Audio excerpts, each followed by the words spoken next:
Okay, so to get started, and if audio quality breaks up or screen share breaks up, please tell me. It shouldn't. But so what is this? Where am I? Well, if you're here, you're basically in a webinar for evaluating data movement options. We're going to discuss some reference architecture. We're going to discuss some tools, and then we're going to demo some tools. So the way this course is structured is the longer you stick around, the more technical it's going to get.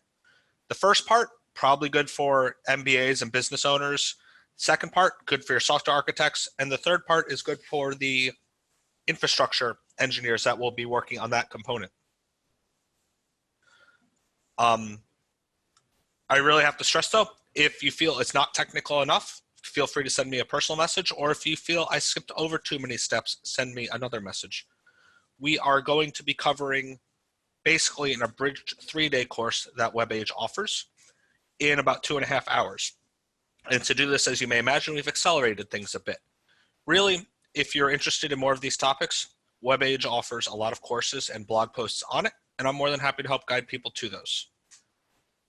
So who am I? You might be asking, who is this person? Why is he talking at me? And what's he doing here? So I'm Chris Gambino. I'm one of the architects and founders of Calculated Systems. We partner with WebAge a lot to do training and materials like that. I've previously worked at Google and Hortonworks doing big data and Hadoop type problems. My company focuses mostly on software solutions and consulting, and we partner with companies like WebAge to bring that into an actual legitimate form of training that's understandable. I also wrote the book NiFi for Dummies, which I believe Carling, if she's still on the call, we can get a copy sent out to everybody here potentially, or we could just direct you to a download page on one of our websites. Either way, it's a free ebook that covers some of the software tools. And that kind of alleviates where we are today. Since we are getting more technical as we go through today, we will have a little bit of an AWS focus. So we will start high level and then discuss AWS. I am well versed in Google Cloud and Azure, so I can answer questions there. But if you like AWS or you had some experience, you'll find yourself right at home here. And then a little bit more just about what I've worked on and kind of the systems that everything's going to be based on. Data movement is such a broad topic, it's impossible to cover even in like a 4-year degree. So the types of problems that I've personally worked on and seen at scale is I've worked in the financial services space, working on portfolios where we are building out financial data feeds. This is a traditional reporting movement use case. This is actually, we'll discuss how we can classify these later. I also developed some IoT backbones with Jaguar Land Rover as part of the Geneva Auto Alliance. Basically, how does Jaguar Land Rover have their convertibles send data to the cloud? This was a very fun use case because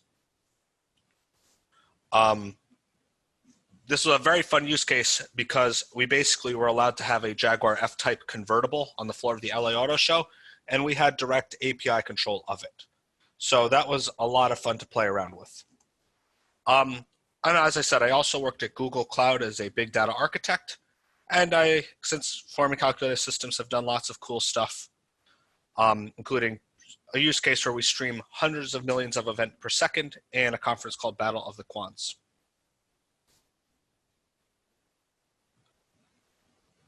Anyway, so what are the goals of this course? And I encourage people to type to me.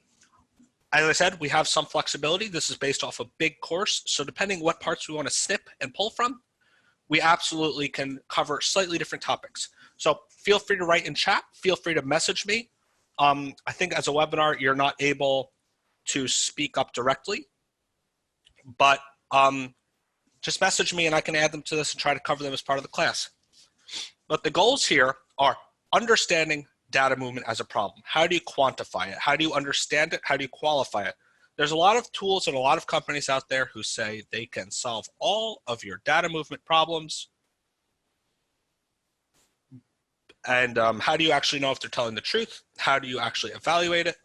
As I said, my company helps with this. This will actually teach you how to qualify or disqualify our help as well. It's a pretty agnostic approach. And then once you understand what type of data movement problem you need, how to select the correct tools. I think Amazon is well over 100 applications in just their baseline infrastructure, and then there's over 5,500 in their extended marketplace. So if anybody has any type of data movement problem, you can get everything in there from Snowflake to Splunk, and then of course the native tools like Mongo, Redshift, and such. And then a preliminary understanding of how Amazon approaches this. So not just evaluating tools, how do we use Amazon's approach to many of these common patterns? So let's define data movement, and this might sound a little broad, but we're going to get really into what you're trying to do with this statement. We're going to get really into how can you explicitly define it, both at the business level, the technical level, and the execution level. So data movement, simple explanation. We could say the webinar is over right now if we really wanted to be snarky and say it's not, data is not where you need it to be. It's in point 1 and you need it to be in point 2. Classic example of this is you have a data dump in an object store such as S3 and you want to move it to Dynamo. This is the most simple form of data movement. Everybody has done this. This is as simple as moving data to your thumb drive back in the day or copying it to a disk. But if this was just the problem, none of us would be here. This is not really reality. Reality sometimes gets a little more like this. It's a little more complicated. Maybe we move data from one source of truth and we need to enrich it off a second source of truth. So maybe we get a list of accounts as a daily report. We need to look up their account numbers and names in a SQL database and then land it in the final CRM or DynamoDB. And while I go through this, I encourage the audience to type in any data movement problems they have or specific patterns they would like to see discussed. More than happy to go through that. You should have the chat functionality in Zoom and you could type it to all panelists. Secret being I'm the only panelist in this webinar, so it's a private message to me. But once again, I very rarely encounter problems that are just this simple. Usually it's something like this, which I call the oh no, where the sales team sells you this, it's really this, but then it turns into this. So this is a more typical data movement problem that I've seen. So data starts in one spot, it's in the wrong data center, you need to somehow move it to the cloud, and then you need to enrich it and land it. So how do you build this type of pipeline? How do you understand what this pipeline is? What are the steps of transformation? What are the steps of enrichment? What are the steps of movement required for this?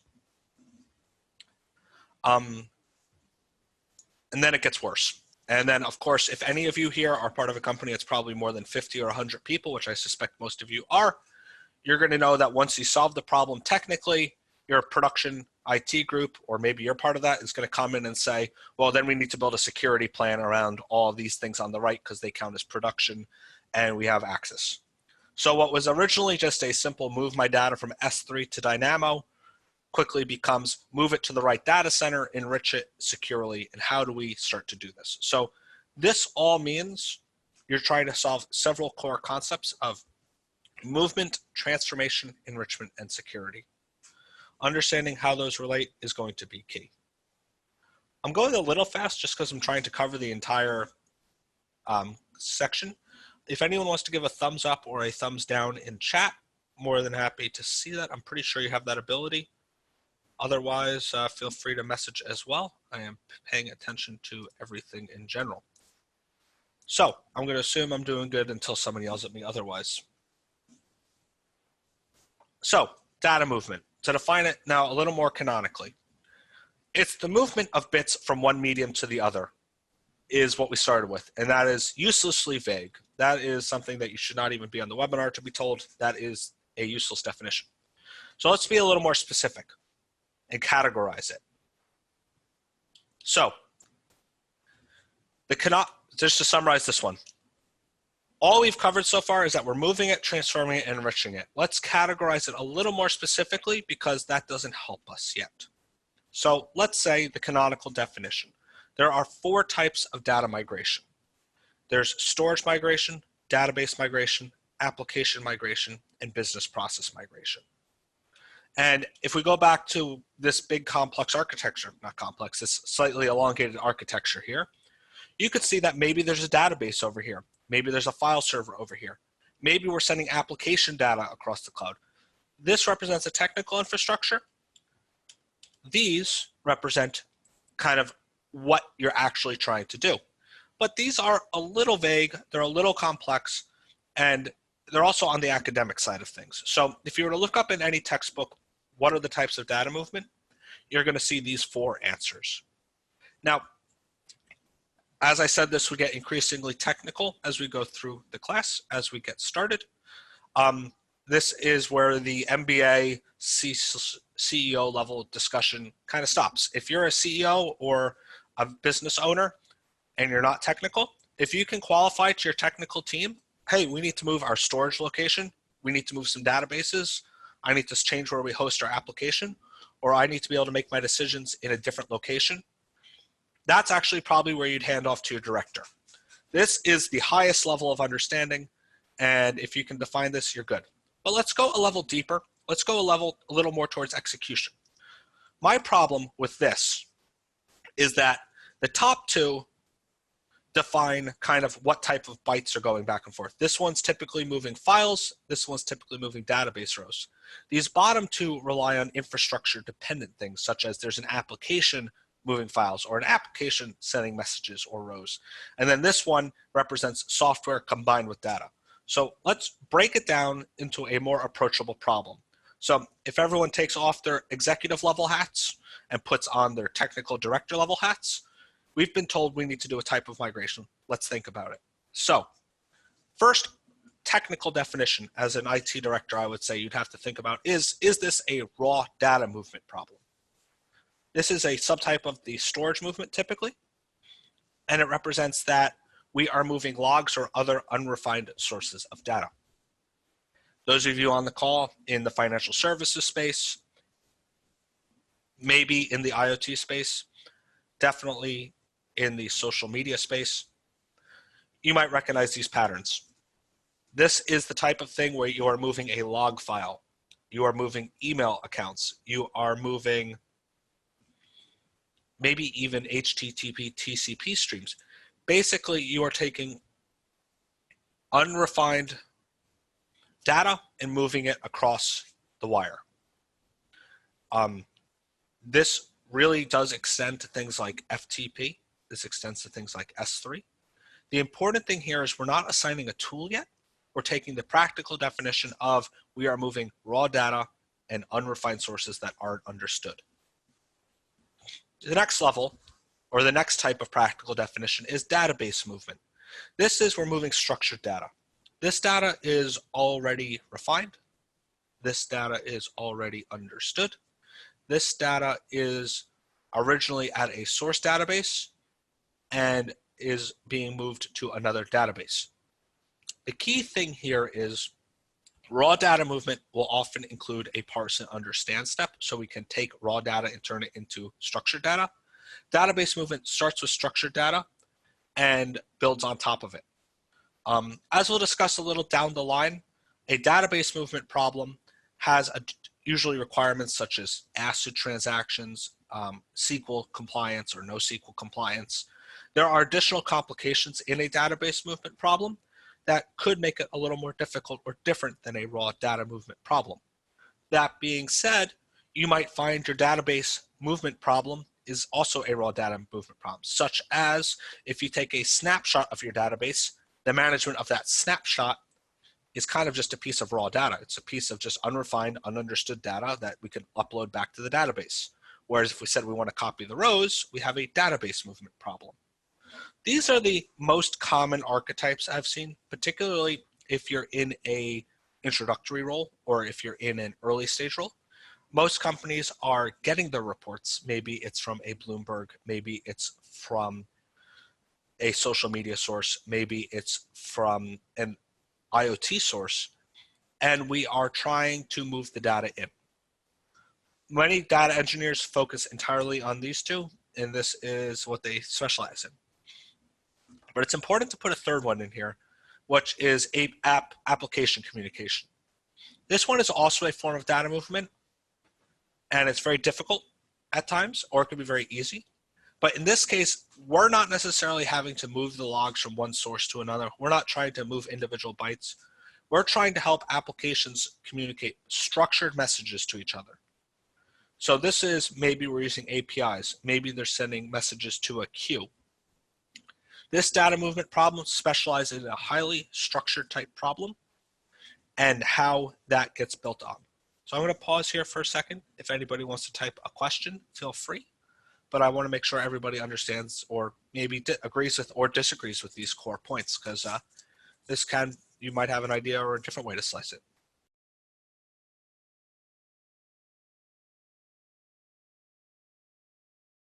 Just waiting 1 second if anyone has a question.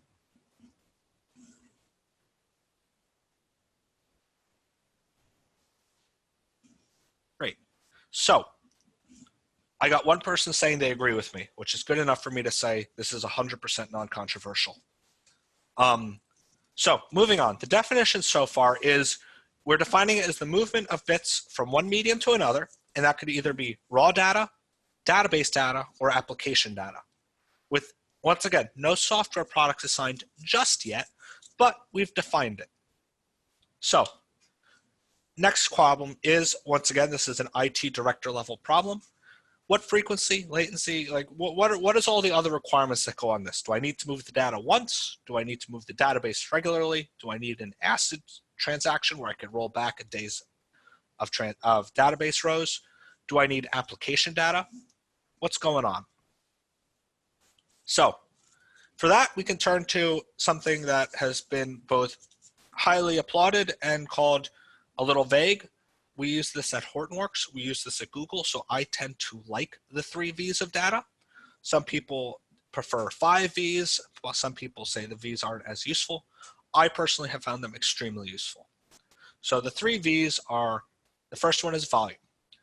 Now, for those of you listening, you might think this simply means how many gigabytes, or terabytes, or petabytes, or whatever. There's a lot of bytes involved. How much data do you have? How much data do you need?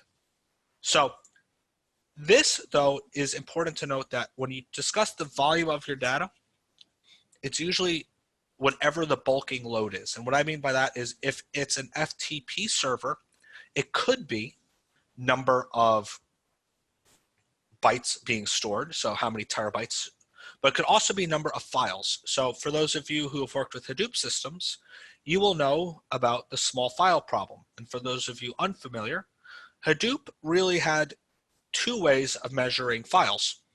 You had how many volumes and how many terabytes did you store, and then also how many files did you have. And of course, depending on the system, not to go too technical, things like your Hadoop name server might fall over, or maybe there's a limit to how many files could be in a specific storage application. Another classic volume problem is number of messages. This is very important on your message queues, like your Kafka, your Pulsar, your pub subs. How does that relate, and how does that build out? So what's going on there? So think, what is the main load on this system, and how do I quantify and measure that? So that's going to be things like gigabytes, terabytes. That's going to be things like number of files. That's going to be things like messages. Note that I'm not making any other claims on it other than just the volume, because the next one is velocity, of how fast is that moving? How fast is the data going to grow? How fast is the data going to change? So whereas the first one represents bulk, the next one represents kind of how fast it's changing. So this would represent things like latency. This would represent things like messages per second. This would represent things such as changing schemas. No, not changing schemas, sorry, changing values. And it's important to define this and to not just say things like fast or slow or streaming. I once got into a ridiculous debate with somebody who was trying to claim that we were not a streaming application. And when I spoke to him, turns out this individual was a high frequency trader that specialized in New York City, and anything longer than 50 microseconds, not milliseconds, microseconds, was considered batch processing. So in my opinion, anything that's in the low milliseconds is probably streaming for most people. Many people consider single-digit seconds even streaming.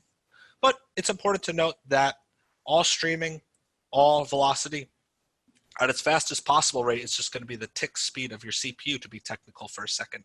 So how fast is it moving? Qualify it. How low latency do you need? How many messages per second? How many new files? How fast is it growing?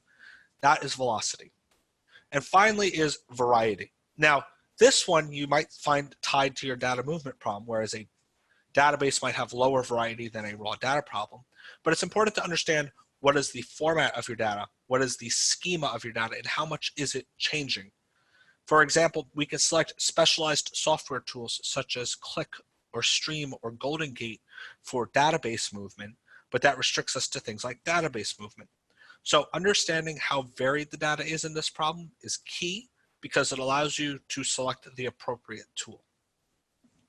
And then for those of you MBAs who haven't gotten bored yet and are still on the call and we haven't gone too technical for, we're going to sneak a little fourth one in there and call it value. And I know I said 3 V's, and it's because I don't count this one, but I've had enough business people say that they only care about valuable things, so we put it in here.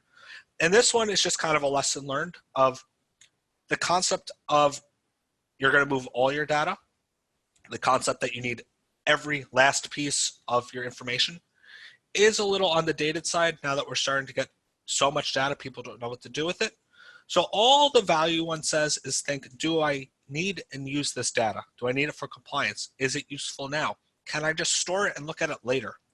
Can I store it on premise and look at it later? Can I store it on the edge and look at it later? So all the value says is maybe you should limit the scope of your data, and maybe if we're capturing all of the logs, we don't need all of the TCP stream as redundant. So just think, is your data valuable? I once worked with an insurance company that had built a very large data lake of all of their data. And their administration burden became so high, they were thinking of discontinuing the data lake project. Well, it turns out most of the data in there wasn't needed. They just added it because they thought it might be useful. But then when you talk to the business analyst, they're not using any of it. So focus on the valuable parts of your data, and you can feel free to sideline the slower parts.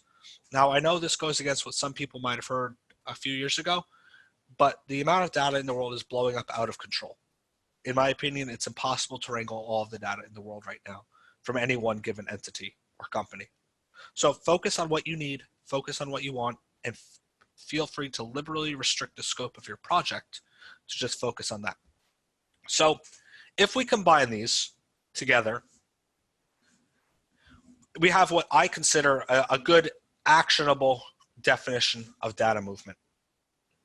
It's the movement of bits from one medium to another, where we're focusing on raw data, application data, and database data. And it's governed by the 3 V's of velocity, volume, and variety. If I can answer the top question and then put values to these bottom 3, I have a well-defined data movement problem that I can begin to hand off to my technical people, my individual contributors, my programmers.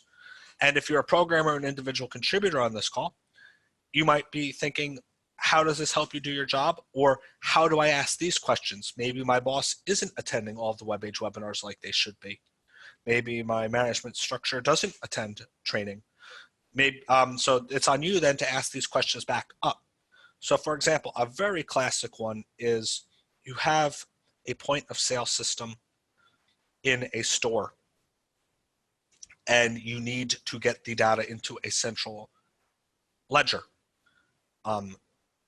So let's say that we have the CRM solution in the individual store has a database of all transactions, and the company is running on Redshift on Amazon. So what we have is a database problem. We're starting in a SQL server on premise. We are going to a SQL style server on the cloud, Redshift. So we can say it's a database problem, and then we could say how much data, how fast do we need it, and what's the variety. So the variety is super low, it's transactions. The volume is, well, you could say it's number of transactions, or it's the size of those transactions, both of which are important. And then velocity, how fast does the business need these resolved centrally? It could be that your business is using these customer point of sale transactions to simply account at the end of the day. Or maybe they're looking for fraud. It's important to understand that because that changes everything. For example, if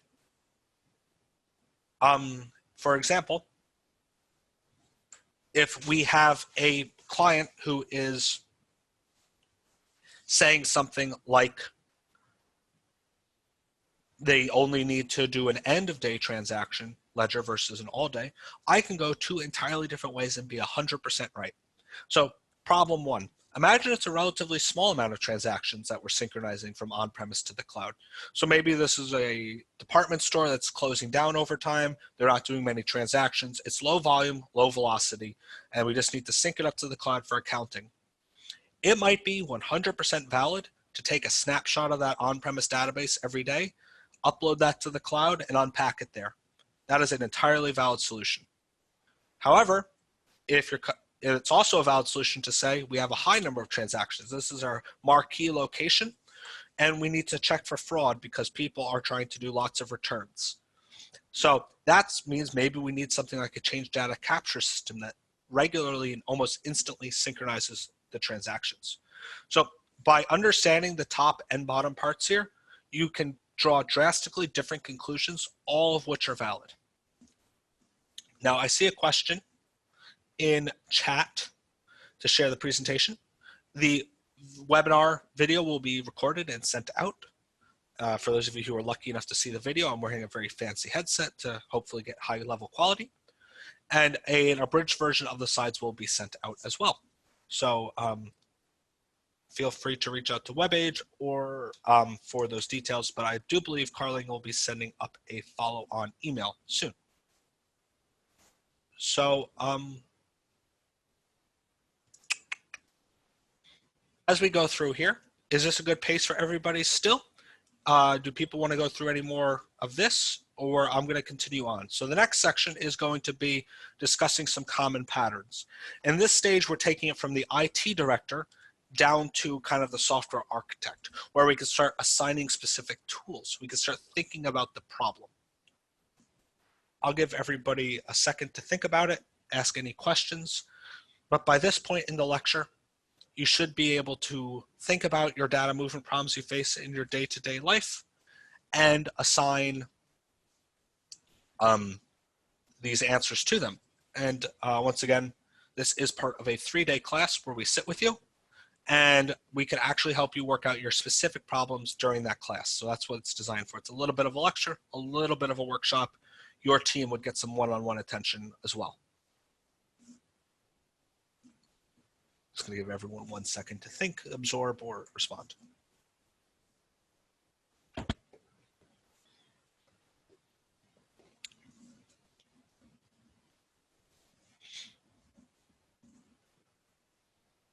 Okay, so no questions yet. Let's review some common patterns.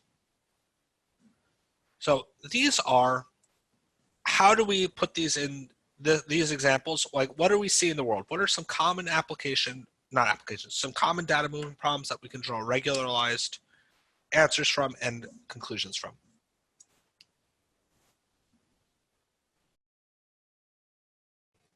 One of the biggest ones I see in the field is log streaming. And I say log streaming, it could really be report streaming as well. But in this example, your team is getting some type of data being generated in one spot, and it needs to go to another for central processing. The classic example of this is IoT. You have some type of device, and it needs to go to the cloud. I just finished up an engagement with SIFT. They run spectrometers. For those of you who've ever been through an airport and they've ever swiped you, like with that brush thing, and put it in to check for residue of explosives, that's kind of what it is. It does chemical analysis. They mostly focused on industrial, but they also do other stuff. So how do we transmit that data to the cloud for complex processing that maybe can't be done on board? Security. What are reports coming in from all of your machines? This one's big at the Fortune 500s. This is where Splunk lives typically. This is where Logstash lives. Basically, how do I monitor all of my web traffic being generated on devices? How do I measure Windows event logs for anomalous processing. And then daily reports. So maybe Bloomberg or Reuters is providing a daily dump to you, and you need to somehow capture it. So these three are common ones. I'm sure everybody has other ones as well. And basically here, the questions you need to ask yourself are, can the tool handle the number of logs being produced? So the two types of problems here are volume and then amount. So I'm actually going to break that down three ways, actually. So first, what's the total number of megabytes or gigabytes of logs or terabytes? Two, how many log files are being generated? And three, how many rows are being generated? Maybe we don't need rows and files. Those are the questions I would ask before even starting to architect the solution. Variety, what types of logs are we getting in? So is this the type of log that we need to sort it? Is this the type of log that we need to develop? Or is it the same type every time? Does one schema fit all? And then velocity, how fast do I need these results? So that is along the lines of how often do you need to get these logs into the central system? Once again, a security application might be different than a daily report. So let's look at how they solve this. And I don't want you just to trust me. I think a big part of these classes is you've just met me. I'm sure you've seen my credentials and think that's wonderful. But let's reference some other architectures just to show that what I'm showing you is not generated in a vacuum, that instead this is a big part of what people do. So Amazon published this. I think this is Amazon's best architecture for showing raw data movement. They call it their IoT approach because they pipe everything through the IoT hub. But I'm going to ask everybody on this call, well, let's say, for example, we didn't start with the IoT hub. Let's just say we started here on the top half. So to do that again, we're going to just clip off the top half of this section. And suddenly, we no longer have an IoT approach. We have a streaming raw data approach. Now, you could see we're starting to assign technology here. I'm going to loop back and actually come back to the slide in just a little bit to explain their choices here. But Amazon shows this. Actually, you know what? Let's skip a little bit ahead and showcase this. So this is how I really consider a raw data architecture. This is a very common pattern that applies to anywhere that data is being generated and needs to be landed. So on the left here, we have something called the device. Now, this might not be a device your company owns. This might not be a device you see. It might not even be a device in the typical sense. Something somewhere is sending you data. It might be your problem. It might be Bloomberg's problem. It might be your client's problem. It might be your vendor's problem. But someone somewhere is generating data and sending it. Well, first thing as a data engineer, architect, because that's the level we're at. Remember, we started at C level. Then we went to director level, and now we're down to the architecture level in this drill down of understanding. It's your responsibility to land data. So that means we are getting the data. Somehow we're letting the client or the person sending us the data connect, and we're storing it exactly as they get it. This is a pretty big caveat that you'll see some people agree with or disagree with. My opinion, and what I've done professionally and seen many of my peers do professionally, you should always try to land the data exactly as you got it. You don't necessarily need to archive it, but get it on your system reliably in the exact format they sent it to you. You'll reward yourself later and pat yourself on the back when you have to debug. And then after you get the data, you need to process it. So I've never really seen a scenario where an individual sending a report is instantly useful. Typically, we need to do something at least. Maybe we need to update some field values. Maybe we need to merge it with a database to produce a daily report. We need to do some type of processing and transformation, which means we pick up the data, we look at the data, we transform the data, and before pushing it through to the final end product. And then the four things we could do on top of that are we need to store it. So in a raw data architecture, the data is being generated on the device. We have no guarantee it's being stored on the device, and we also maybe can't even guarantee we can get it resent. So we're going to land it, process it, and store it. Now it could be stored in raw format. It could be stored in enriched format. Lots of ways it can be stored. On Amazon, this represents things such as S3. This represents things such as Dynamo and RDS. With raw data, I typically see S3 being used to store the raw variant, and then databases being used to store the enriched variants or the processed data. Also in raw data architectures, you need to somehow explore it. So that is usually running some type of SQL query over it, maybe some type of Python or data science code if you're a little more advanced. But you need some way to interact with the data beyond just processing. So when we look at this pipeline and look at the user experience, data is being generated over here on the left. We're landing it and allowing it to connect. We're processing and storing it. Well, the users then need to be able to look at the data and explore it. So we have exploration, which is kind of a programmatic thing, and we also have visualize. So these bottom two seem a little similar, and let me differentiate them because even Amazon's architecture starts to delineate the difference between these two. So exploration is asking a new question of the data. That is me saying, hey, raw data, I need to discover a relation in you. I'm going to ask a new question. Typically, your data analyst or your subject matter expert will ask this question. It's somebody who typically knows at least advanced SQL or maybe some data science or Python or Java or something like that, maybe Scala. And then once that question has been asked, such as what is my daily run rate, what is my daily revenue, you can then visualize it. So this is done in your Tableaus, your Metabases, your Lookers. Visualizing it is done by people who know a little bit of SQL, maybe they know Excel, but they're not really able to ask it a new question. So exploration is for the people who are discovering relationships, and visualizing is for people who are monitoring and looking at those relationships. So just a different layer here. Typically this is something like SageMaker or Python notebooks or something. And then this is like Tableau or your standard BI.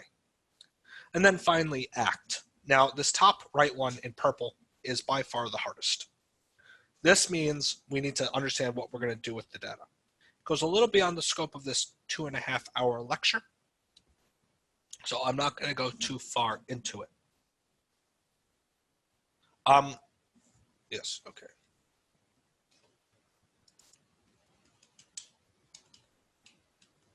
So, to start with Amazon's approach here. By the way, some person said the PDF is missing some slides. Yeah, we could chat about that later. The video will be uploaded in full due to some content agreements, so we couldn't share all of the slides necessarily for individual download and redistribution. But this video will be uploaded in full with my glorious voice narrating it. Anyway, though, for Amazon's IoT approach,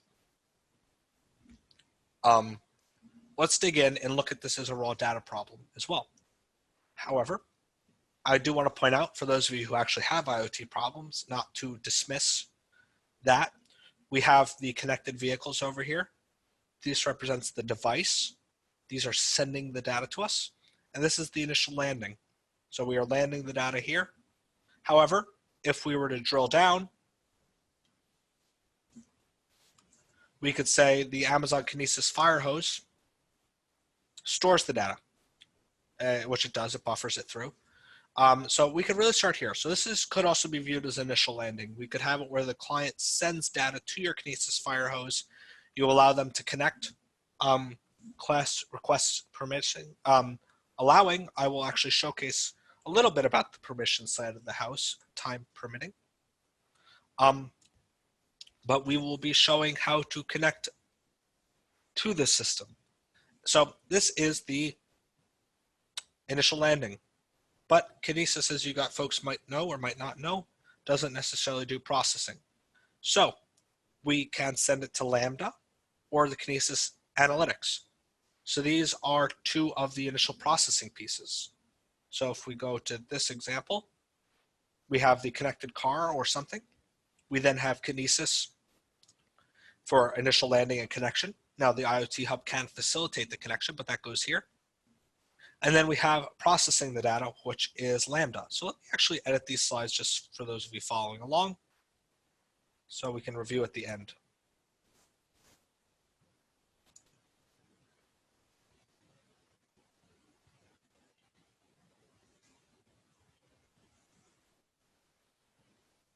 So we have, these are the cars in Amazon.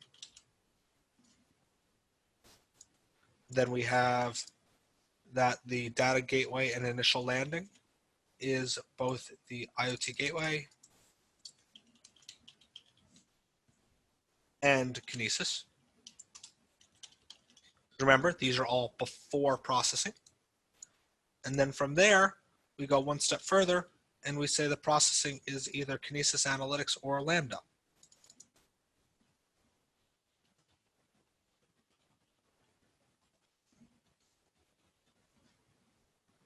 So let's go back to the reference architecture. So they show a couple processing steps, and this is pretty standard. The tool that I specialize in, Apache NiFi, is a great way of doing multiple steps in a visual fashion, but we can showcase that in a little bit. And then from there, we have DynamoDB, which is storage. Now, you might be noticing they also stored the raw data, as is best practice. So data was siphoned straight off the Kinesis firehose and stored raw, but we're also storing the enriched and transformed data. So this is a really good top part reference architecture. The bottom part, you might notice, is pretty similar. They go one step further and serve the data to a topic. But in total, what you're seeing is the pattern of the first part of it, where you have connected vehicles, aka the device, a landing zone, and then an initial storage area, or aka connection and landing, and then processing here, and then storage here, here, and here. So we see many of the core components. Their IoT approach doesn't discuss exploration, visualization, or landing, but we see many of the core first parts of the component here. And it's important not just to take my word or Amazon's word. Microsoft literally says the same thing. This is taken from the Azure reference architectures, where you have IoT devices, the Cloud IoT Gateway Hub, stream processing, storage, and as you can see, storage is connected to both processed data and raw data. And then Microsoft takes it a step further and has the UI and reporting tools for visualization, and then even an actions tab. And I know I've shown 2 IoT examples in quick succession. So for those of you who don't like IoT, let's just quickly pretend that it said, this is my server with security applications. This is my event hubs or Kafka queue or SQS or Kinesis or PubSub, storing all of the messages. Then we all have our stream processing, our UI, and storage. So it's important to know and to note that these patterns repeat themselves regardless of the venue. If there is data being generated in one section and it needs to go to another, aka a raw data type problem, this pattern really covers everything. Now, of course, there's going to be caveats. There's going to be different technology selections. But if you can answer these pieces, you've got yourself a full software stack.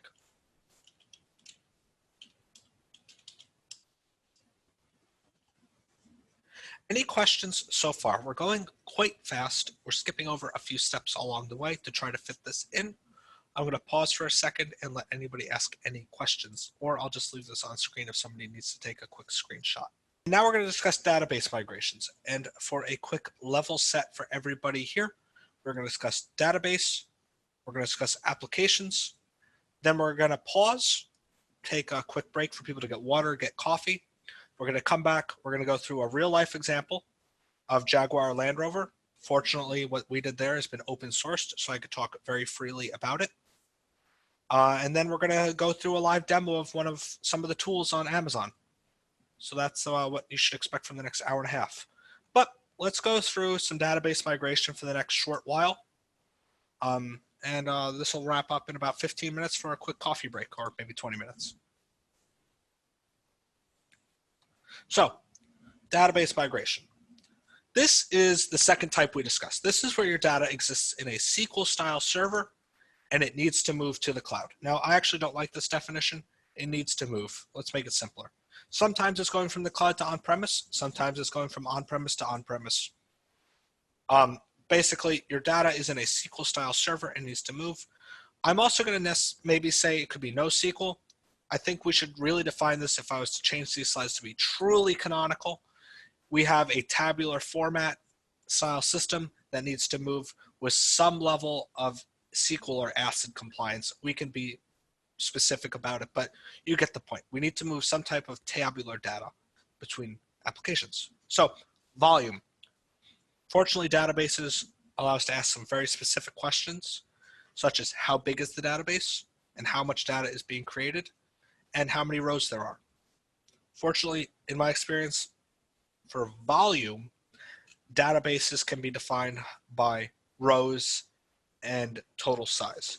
Now, for those of you thinking that you have to think about things like load on the database, you have to think about things like complexity of the calculations for sizing or size of the field or maybe width of the row. Those are problems. I'm actually going to say that that is not necessarily the data movement problem. Things like the width of the row or the size of the field or the weight of the calculations are all factors in your database selection. And as we said in the value section, to control the scope of this problem and to select the best technology, as long as I can move it, we can select the databases on either end to match those needs, and that's a separate selection process. So how much data is being created and how big is the database? Variety. How many different types of tables are we moving? Is it predictably shaped? Is it predictably sized? For those of you working in nice, good, I think it's type 5 or star schema stuff, you're going to have a pretty standard predictably shaped SQL tables with known schemas. For those of you working with NoSQL, you're going to have a little more fun because the size of your rows are going to change a lot. So we got a little more variety. And then velocity. How fast do you need the rows updated? This is a very important one because a lot of people rely on databases for managing their business. So we've covered that already. Let's discuss one important differentiation in database migration that is often a sticking point for many people considering this for the first time, and then move on to some reference architectures. So I want to discuss the difference between database migration and database movement of append-only versus change data capture, as this is critically important, and if you don't know the answer, you're going to pick the wrong software tool. So if you're saying that I need to move data from one point to another, can you define what data needs to be moved? That means, can I say with a select statement what data needs to be changed? This means maybe I say where date is January 9th, 2020, move all those rows. Maybe I say within the last 5 hours, move all those rows. Maybe I say everything above row number 1 million, all of those rows. The important thing here is I can select the rows of my database. Now, this is often called the append-only problem because this type of problem is super easy to do if your database is only adding new rows. Because it's super easy to write things on an auto-incrementing integer or something, or timestamp, where you're selecting everything above a specific value. Where this gets bad and harder, a lot harder, is if you have something like edits in line where values and flags are flipping over and you're not expecting it. So it's called append-only, colloquially at least. It really just means if you can point to the data being added onto the end as new data. On the flip side, if you're facing things like edits, maybe it's account balances, maybe it's fraud detection, you need to do things like rollbacks, or you need to do things like capturing the edits, you need a change data capture tool. Now, we're starting to go more technical as we go in, as I promised everybody here. Basically, most, if not all databases have a write-ahead log or a copybook, it's called, that captures everything that happens to the database in some type of order. This allows us to accurately recreate what happened to the database and roll it forward, roll it back. It is a trap to try to write your own tool. I've looked into it. CDC solutions are often a little on the expensive side. They're worth it. Write-ahead log capturing, really you should look into a commercial software solution if you need to capture all of the edits. I am not compensated or partnering with any CDC solution, so I'm not getting compensated by saying this. I have just not seen people be successful if they need to capture edits to try to do it themselves. I would recommend companies like Stream or Click or Attunity to look into it. If you're an Oracle shop, you might have Golden Gate. Microsoft has their own solutions as well. Amazon has Amazon's database migration service, which is really just some Attunity stuff that's been heavily modified. Look into commercial software if you need to capture edits and roll forward and roll back. The good news is you're going to have a really good solution that allows you to capture all of these edits and be fully featured. The downside is you just had to buy some new software. So if you can define your problem or structure your database to be append-only, you stand a greater chance of doing it in-house. Just keep that in mind. So let's look at some database architectures. Now, if we're saying it's append-only, I'm actually going to go one step further before I go to other architectures. I'm going to say boldly, if we could say it's append-only, we have a raw data problem. Almost, not really, because we have data being generated that's clearly defined. And if we put a little bit of an agent that monitors the database, I can capture those rows and send them, and then I have myself a classic raw data problem. So normally the hard database migrations, the one that people build reference architectures for, are the CDC ones that are slightly more complex. Now, in this example, we have Amazon's approach to a complex database migration. What we have here is an on-premise user. They have an existing database solution. They are connected through an internet gateway, and then Amazon's database migration service is handling the CDC.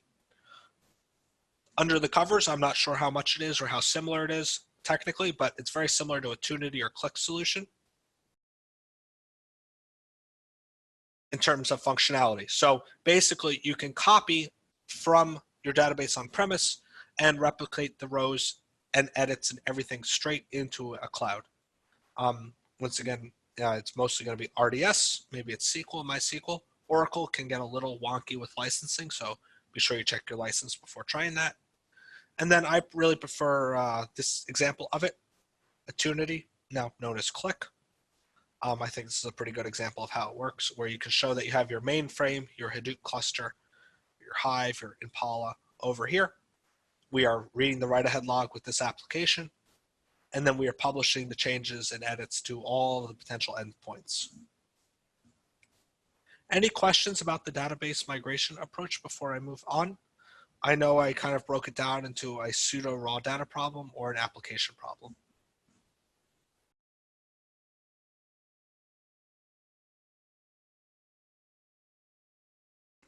Okay, so let's go one step further. Let's now just discuss applications quickly, and then we'll take a short break for everyone to get some water or coffee or something. So in my experience, in my definitions, and all my colleagues and coworkers' experience, the biggest challenge with application data is ensuring connectivity and ensuring paths. So unlike raw data movement, where you have to write some type of agent to move the data, unlike database migration, where you have problems with edits, application data movement is often, we need to figure out how to get the applications to talk to each other in this case. So there's a lot of connectivity concerns in this one. If you're facing an application challenge, you're going to face some VM issues, of course. That's more of an application engineering problem. The data engineering problem for applications is very heavily on connectivity and paths. So one very important way as a data engineer, you might not think you need to know all of this. You might not think you need to think about this, but your life becomes a trillion times easier if you think about this. Think about how your applications are going to figure out where to send data. This is more of a network engineering vertical, but if you can think about DNS servers and hostname resolution, you as the data engineer, as the data architect, can change where your applications send data to by simply changing the DNS and not updating it. And what I mean by that is if we look at Amazon's reference architecture for application data movement, what we have here is a customer network on the right and Amazon on the left.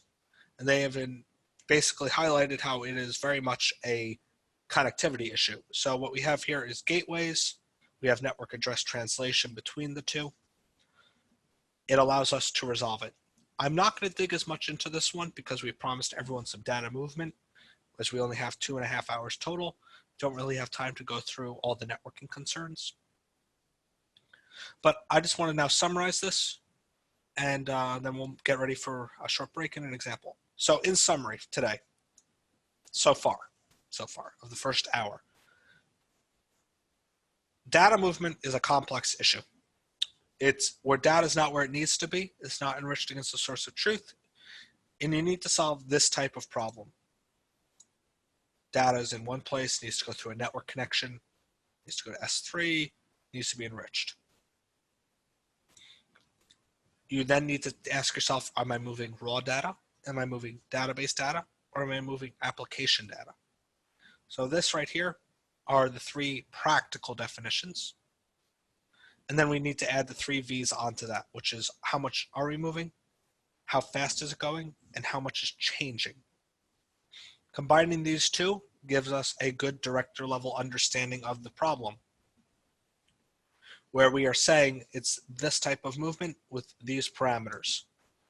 To go down from director level to architecture level, we can start to look at Amazon and Microsoft's application-based architectures. I actually am going to showcase a little bit of live Amazon towards the end of this class.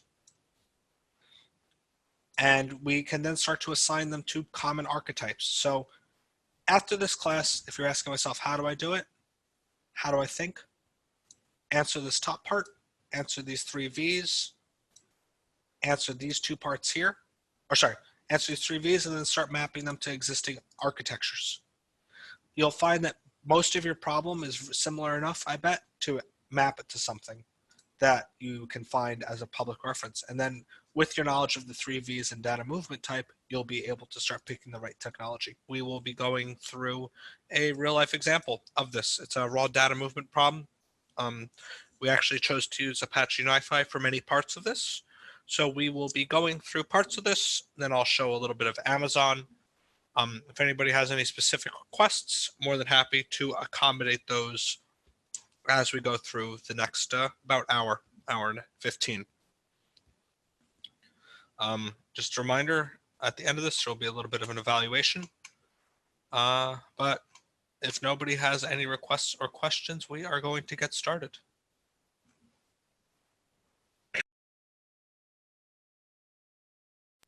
Okay.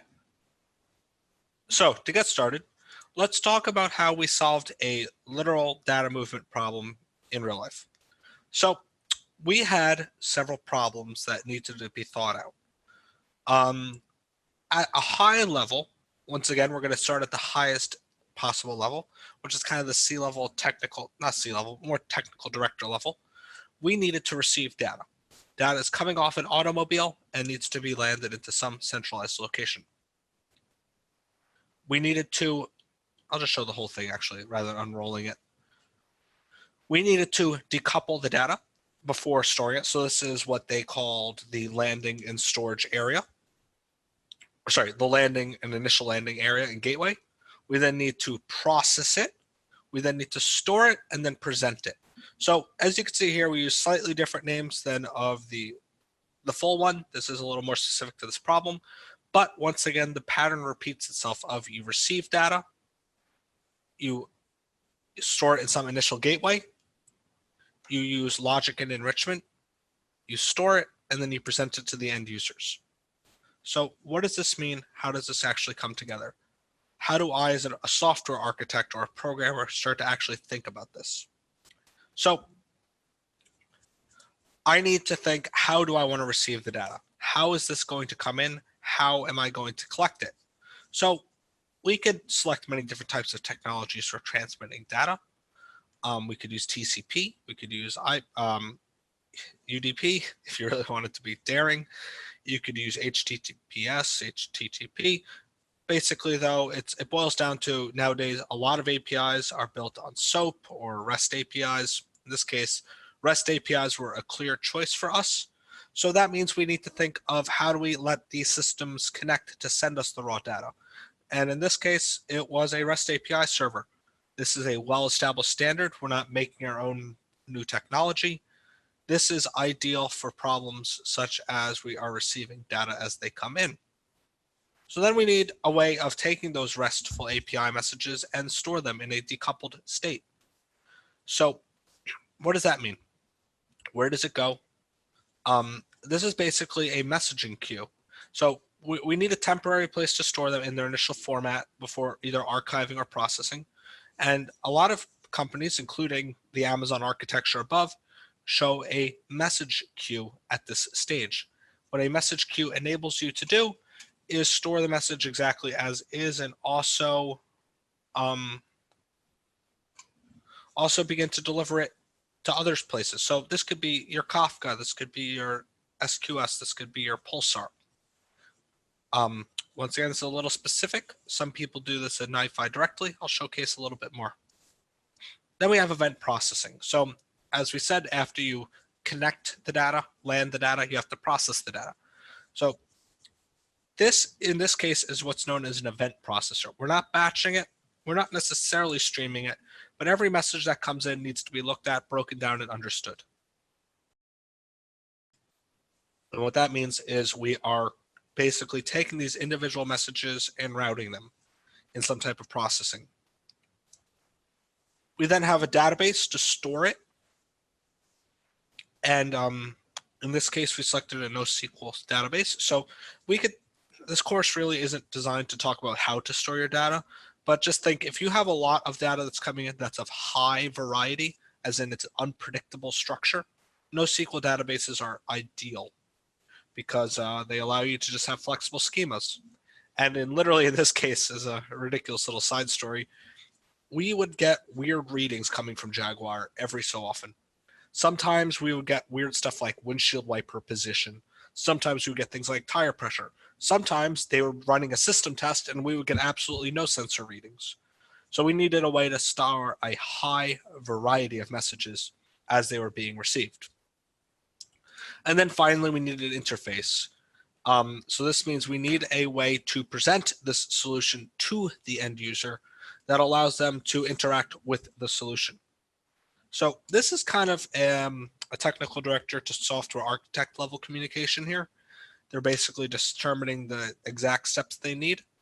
And now how does the individual programmers and architects communicate and build this out? So for a REST API server, we need to select the specific technology. And now this will be based on location. This will be based on the 3 V's of volume, velocity, and variety. In our case, we had a volume that was going to scale up.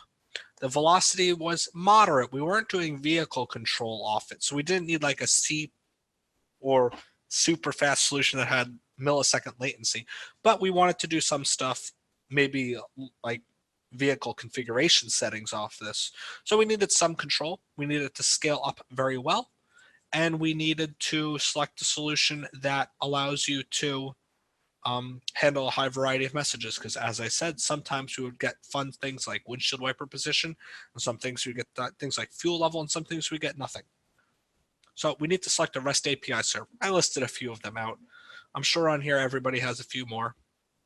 These are some of the most popular and common. And as you notice, I put NiFi at the top. That's the tool we ended up using, so you're going to see it in a lot of steps here. To keep going, for the messaging system, remember this is kind of where you connect to the REST API server, but then the message gets stored in the messaging queue. One of the most popular industry solutions for this is Kafka. It's an Apache open source project, as many of you probably know.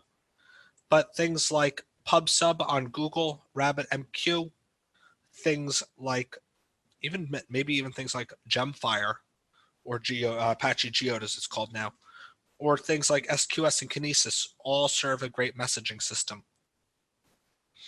Once it was in here and stored, we needed a way to process it as an event processing engine. So that's things like Apache Beam. That's a super popular one in the circles around Google Cloud. They call it Google Dataflow. In the Amazon community, it's more typically things like Kinesis Analytics. I should actually fix this slide for everybody on the call. Kinesis Analytics or Lambda functions. This is what does the actual compute part of the workload. For those of you who are a little more on the technical side or the data science side of the affairs, you might see Apache Spark being used, like Spark streaming. Databricks has really begun to, or continue to knock it out of the park and kick butt in that space. So Spark is doing quite good. And then finally, of course, again, as we selected, so I'm going to keep referencing it, Apache NiFi was used for this. So you might see NiFi is referenced in all three of them. It's what we ended up using at Jaguar, so that's why you're seeing it in all these steps. But I really wanted to capture the selection process for everybody on here so you can understand that there's lots of technology, and we could have a system so far that goes through these first steps of NiFi, NiFi, NiFi. It would be just as valid of a solution to have a Tomcat server publishing to Kafka and then having Apache Beam read from it. We can achieve the same use case using those. And by understanding your 3 V's and by understanding your data selection, your data movement problem, is how you can start to select which technology you're going to use. For NoSQL, we have a few good options. DynamoDB, of course, is a bombshell option. I realize that slang might not translate, is a phenomenal option. You also have things like Bigtable on Google. MongoDB is, of course, classic, and HBase is a really big one, too. We ended up using HBase in this one, but if I was to do it again on Amazon specific, like with Cloud Lock-in, I would pick Dynamo because it's really quite good. And then finally, an interface to external users. Now, we have to think, what type of user do we want to support? How do we want to build this out? We could have a JDBC connection for simply Tableau users. We could have a REST API. We could simply provide regularized file dumps. I could publish to a client's messaging queue. I could even provide an ODBC connection and connect Excel in. As much as a lot of people like to pretend Excel is on the way out, it's still probably the most used data analytics tool in the world, because Excel is still very popular. So what we have here is a selection in 5 verticals of lots of different technologies. And I really want to emphasize that even though in this case we went NiFi, NiFi, NiFi, HBase, REST API, it is just as valid of a solution to go Tomcat, Kafka, Apache Beam, Mongo, JDBC. You can literally achieve the same business function. It's up to you as the architect and director to make this decision. So a unified solution, just to break down what we did. We used Apache NiFi as the REST API server. It's a drag and drop way, it's visual, the team understood it well, and it scales. I'll showcase that a little more in a bit. For a service bus or message queue, notice I updated it to service bus because it's more proper for Kafka. Kafka was chosen because of its ability to replay. So why did we pick these solutions? Actually, let's back up. So NiFi was picked for the REST API server due to its fact that it's open source and its ability to scale. So you're not worrying about licenses. It can scale up horizontally. And if you're basing it on Amazon, NiFi servers behind an elastic load balancer actually serve as an out-of-the-box, highly available REST API system that doesn't require you to cluster or anything like that. So NiFi is a really good option there. Kafka was picked due to the fact that it has the ability to replay messages. So Apache Kafka, for those of you who don't know, is supported by Cloudera. It's supported by Confluent and a few other people. The big one is that it has the ability to replay. So I changed it from message queue to service bus because Kafka, you can take a message that's been sent to a server or an end user and play it right back. So it's a really good initial landing spot because it allows you to iterate and redo messages. For event processing, we went right back to Apache NiFi. So actually our flow went NiFi, Kafka, and back to NiFi in this Jaguar solution. It's extremely adept at handling high amounts of load. For the same reason, it's a great REST API. It's also a great event processor. For NoSQL, we went with HBase. Now, as I said, if I was to do this again and we were to specialize in Amazon, I'd probably pick Dynamo. But as this solution needed to be portable to on-premise, Dynamo isn't an option. So HBase is really good at extreme load. It's handling many terabytes. I know for a fact that they use it at Ford. All the big autos use it. It's able to handle massive massive loads. And finally, an interface. We supported a few different options. The main one was the REST API, but as HBase has a built-in Python and JDBC connection through its Phoenix plugin, we're able to support those as well.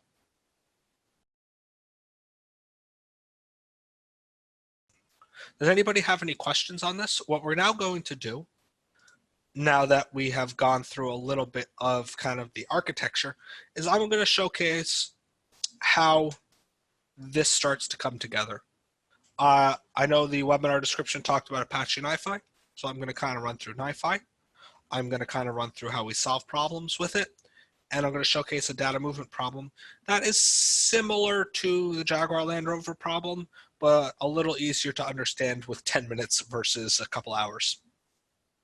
Any questions here? Otherwise, we are going to dive into our last 45 minutes to hour of lecture.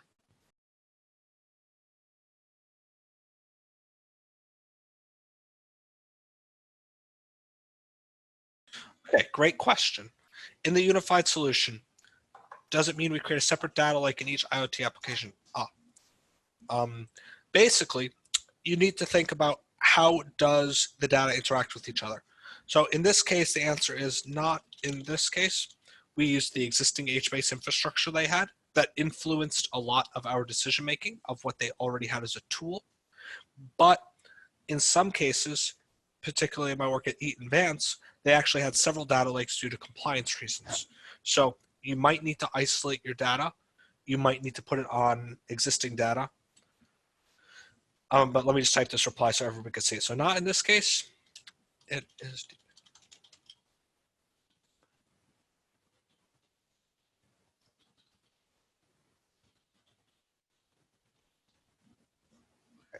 So I would say the part I haven't discussed is if your company is already strongly invested in specific technology, that of course is going to make your selection a little more limited. But storage solutions are really good at storing lots of data. I would say think of it as leverage your existing investment as much as possible. Don't recreate the wheel unless you have to. But in many cases, I've seen it where the wheel has to be recreated because certain data can't live with other data and it needs to be compliant. So I want to discuss this really fast. This is kind of what we'll be diving into. So the last part of this lecture is going to be very technical. This is designed for the individual contributors, the programmers, the tinkerers, the managers who still want to pretend they're individual contributors, the managers who program as half their job. This is going to be pretty technical. We're going to be talking about how to start your journey with Amazon. I'm going to cover common pitfalls people have. It's going to be some 101 stuff, and then it's going to be some NiFi. So let's discuss here. So in our data journey that we are going to showcase today, we're going to start with Amazon's S3. This is a very common starting point for data. It is the simplest solution on the cloud, or it's among the simplest solutions to store data. You can simply drag and drop files in here. Amazon charges you by the byte of something silly like $1 or $2 a month per gigabyte or something like that. I'd have to look at the exact price, but it's super cheap. Oh no, a couple cents per month per gigabyte. Either way, it's very cheap to store data on S3. So what we have here is just examples of text files from Reuters. So what I did for this demo, and what we're doing for this demo, is we took a sample Reuters data feed. It's all TXTs. Every one of these is, I can't show it just yet. 1 second. I'm going to stop sharing my screen just while I download this.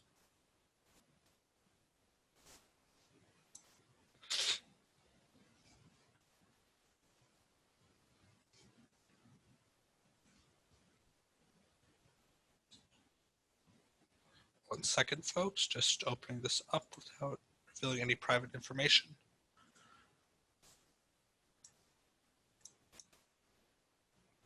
Okay, now to figure out how to share my screen again.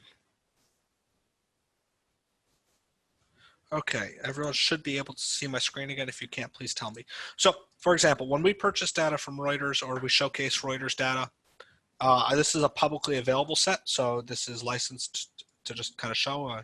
This should be, if you're ever going to use this data set, talk to Reuters, of course. But this is taken from their public data sources. So here, it's literally just an article. As you can see, it's raw text, nothing in it. Sample data use case is we get all these data in S3, but I need it in a database. I need to have a searchable index perhaps. So what we have here is an S3 bucket of just raw files, and you might notice it's not labeled TXT. That's part of the problem. So when we go back to Amazon's streaming approach to raw data architecture, we're going to start with S3, and then we need to move to processing of it. So let me actually map it to this real fast. So the device in this example that we are going through, our case study, I'm going to actually label this case study so people can screenshot this at the end. Case study architecture. The device in this case is actually something we don't control. I'm going to gray this out entirely. In this case, the device, what we're talking about, is entirely on Reuters' side of the house. So we have no visibility to what the device is. The initial landing in this case is actually a dump to S3. So what that means is the data is initially landed on S3 and it's just stored there. So that actually handles the first steps. So this is one of the advantages if you work with Amazon versus somebody else. They do facilitate some of these transition steps and connectivity steps quite quickly. So the data is in S3 already. How do we begin processing it? So for processing it, we could do Lambda, we could do Kinesis. To discuss each of those points really fast, for those of you unaware, Lambda is a great set of functions. It is a serverless way of hosting code. As you saw, it said run code without thinking about servers. So what I can do is I can simply create a function, and let me slow down a little just so those of you following along on screen can see. For the unfamiliar with Amazon, services at the top, search for Lambda, click it, and it loads. So I'm going to hit create function, and I can now create functions that trigger off all these different things. It could trigger off S3, it could trigger off Kinesis, it could trigger off Kafka, whatever. Lots of little serverless functions that can be written in Python and stuff. Kinesis is a streaming data platform,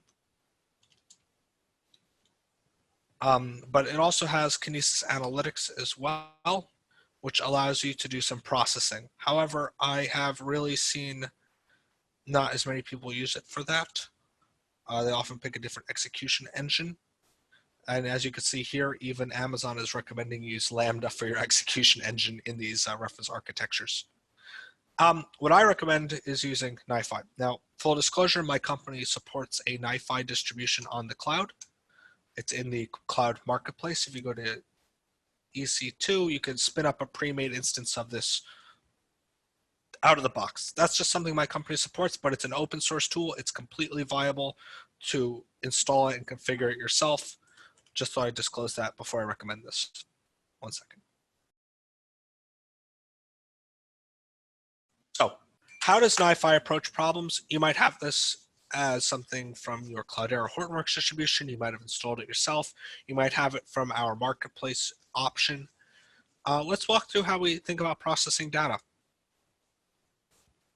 So as you can see here, the sections that we will be referencing are the REST API and event processing.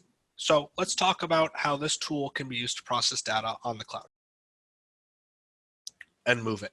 And all of this is done in relation to an upcoming demo of how we're showing how we're going to move Reuters data from S3 into various other states. If anybody has any questions, now is a great time.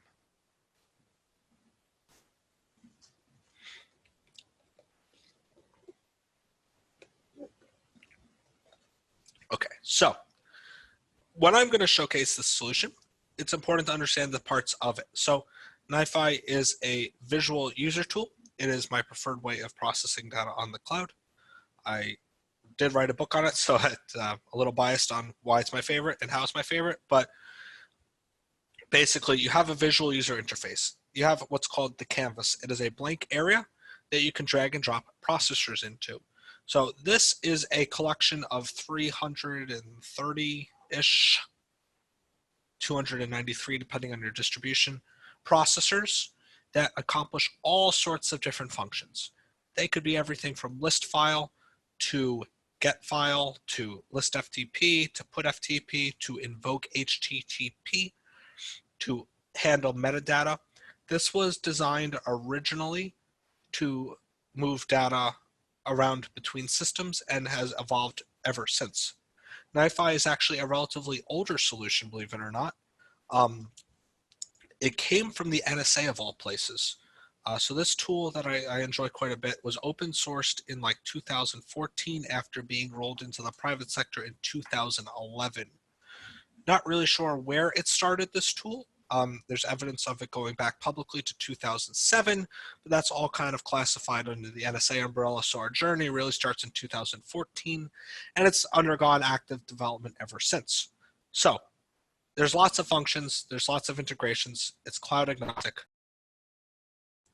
And you could either get it through Hortonworks, Cloudera, Calculated Systems, or yourself, all with different advantages. Of course, you can always get it on the marketplace though. So what does it do? So beyond just features, this has an added benefit of monitoring built in. You can see here, we are looking at it.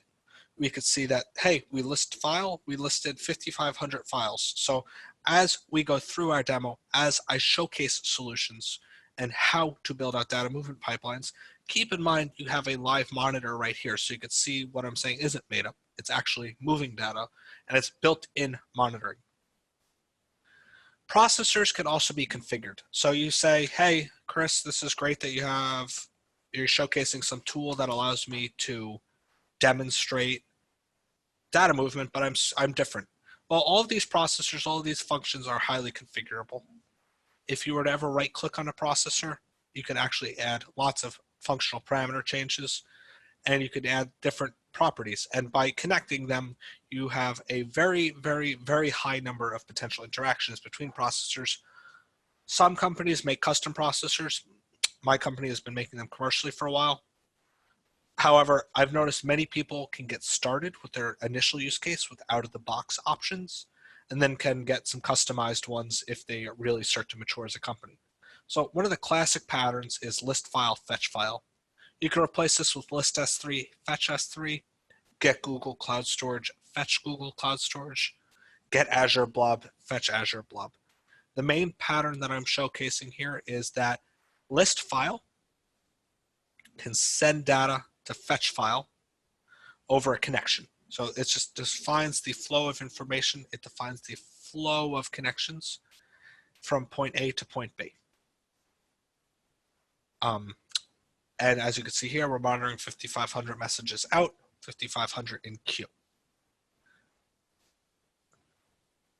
And of course, it has different relations. So we talked about previously how in your data movement problems, you need to showcase different levels of connections, different functionalities, different options.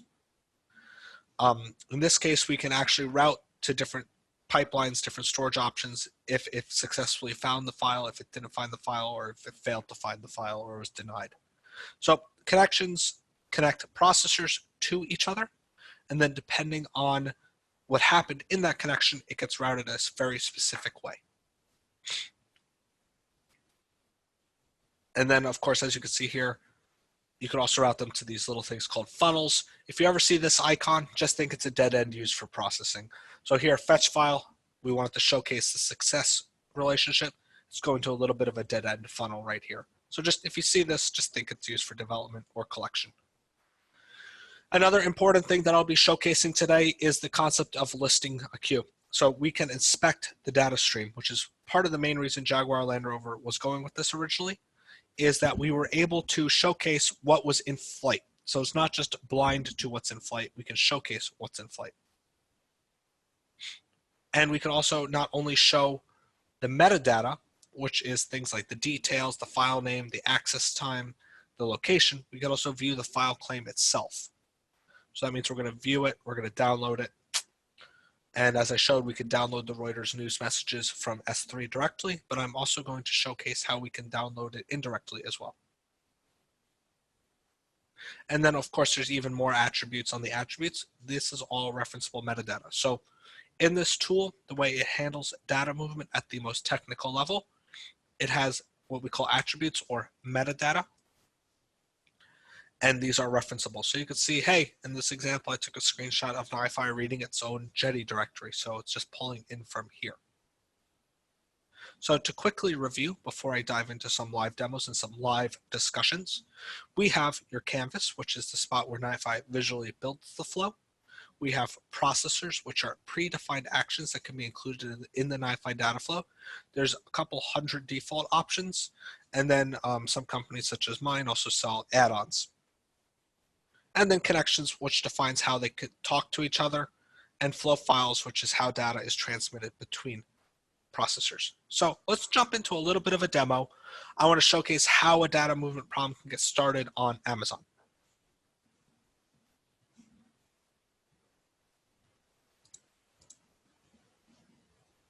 So here we have Amazon's S3. Now, for those of you who might be new to Amazon's S3, I will showcase a little bit of the permissions management because I want to get people comfortable with whatever tool they're doing. And the permission settings that I'll be showcasing today can be used in anything. If you go to Amazon's CLI, command line interface, or SDK, you are going to require the same permissioning.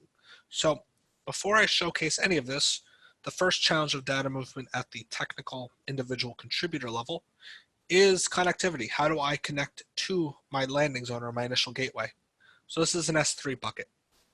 In Amazon, for those of you unaware, you can search IAM, which pulls up their Identity Access Management toolset.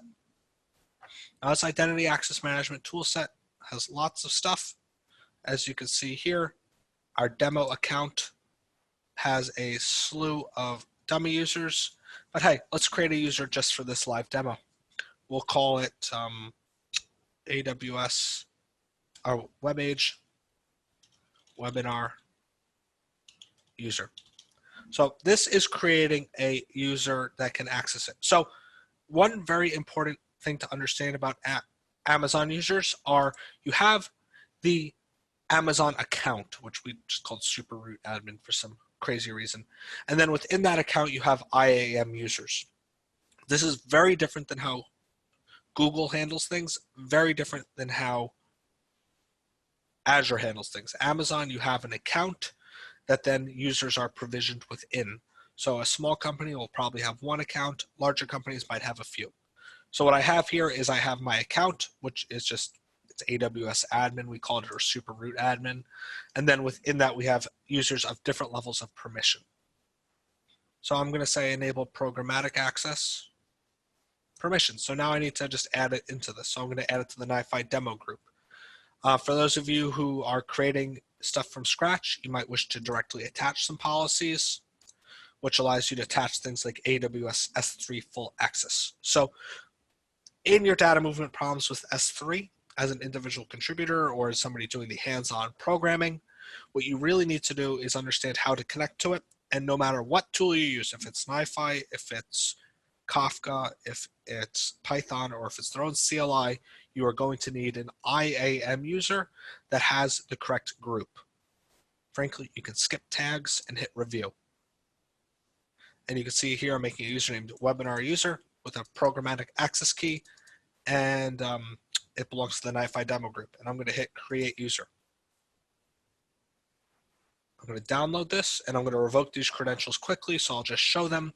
Make sure you copy these down, your access key and your secret access key. You download them. These are like your SSH key, though. You won't be able to get them back. So then you see here we have a little bit of our demo environment. Let's say that you did something stupid, like you flashed your secret access key on a webinar to a ton of people you just met today. You could always go back to IAM. You can click on the user, go to security credentials, and revoke keys or make them inactive. So this way I can kill that key that I just showed everybody, and I'm secure. The reason I show this is when you're done with your demo, you're done with your tinkering, it's good to clean up your access keys unless you're using them. So I'm going to download a new one, not hit show, just close it. That way I have a nice secure access key. So you saw me recycle my credentials in real time. With these real-time credentials done, I have access to S3 using this key. So I can now go to my Lambda function. I can go to my CLI. I can go to anything and start to pull in that Reuters data. So let's look at how NiFi does it. Actually, I have a working demo here. I am feeling bold and I'm going to start anew over here. So we have a processor. We drag and drop it in. As you can see, this version has 298. Some of them have a little over 300. But I want to get data from S3. So I am going to type S3. And you can see lots of options here. And remember, if anyone has questions, feel free to ask. So we're going to hit list S3. So this means we're going to list all the files in that directory. And if you're using NiFi, if you're using Lambda, you're actually probably going to do a similar pattern no matter what. This is just the fastest to demo. We're going to go here. You're going to double click it. And we need to set properties. So where is it reading from? Now, for those of you who are new to Amazon, S3 buckets are based in regions. That changes. We can host it in potentially multiple regions with duplication.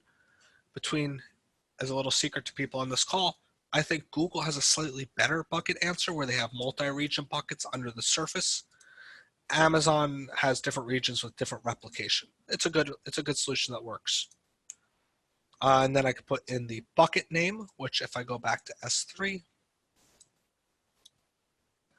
I can retrieve right here of the Reuters CalcSys demo.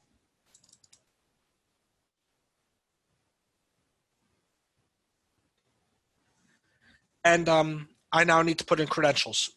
So I can put my access key and secret access key. I could just copy those in right there. However, I'm going to use a credentials provider service.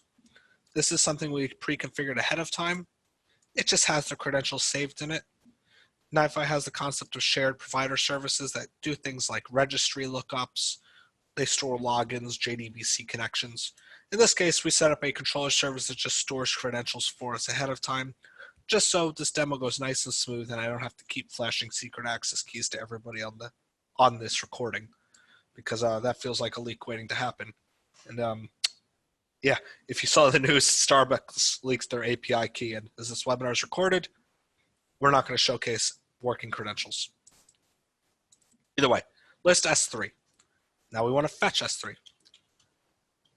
So that means we're going to list all the objects and then fetch all the objects. So we're going to connect them like this. You drag and drop in, and basically we can list all of the Reuters news objects in there. And as you can see, there's 660 news objects. That actually is 100% correct. But you might notice that there's no bytes. So this is just an important data movement problem. Remember how we talked about different stages can have different volumes and velocities? In this example, we have a volume of number of files, and there's no data being retrieved yet because we just listed it. Number of files can overload a system just as fast as too much data. So number of files is listed here. Then we're going to fetch it, which means we're actually going to retrieve it. As you can see here, I made a connection for the success queue. I'm going to go here and terminate the relationship failure. And if you think I'm going a little fast, the answer is I am. Just this part of the class would normally be interactive and take a few hours. Remember, WebAge offers a full 3-day experience of this course. Actually, Calculate Systems typically delivers those as well, so there's a good chance you'll get me serving it. But we're starting to boil this out. Oh, so an important concept of NiFi is the concept of metadata. So as you can see here, fetch S3 object is throwing an alert. If I hover over here, I can see that there is a problem. Bucket is invalid because bucket is required. Okay, I'm going to double click on it, go to properties, and I'm going to see that the bucket setting is required but not provided. That's a property in the processor. So processors have properties, and we need to fill those. So I could easily type in Reuters CalcSys demo, and this processor will run just fine. You know, it won't run just fine. What happened? 301. I know what I did wrong. So if you look here, you can always see the error codes that NiFi is throwing.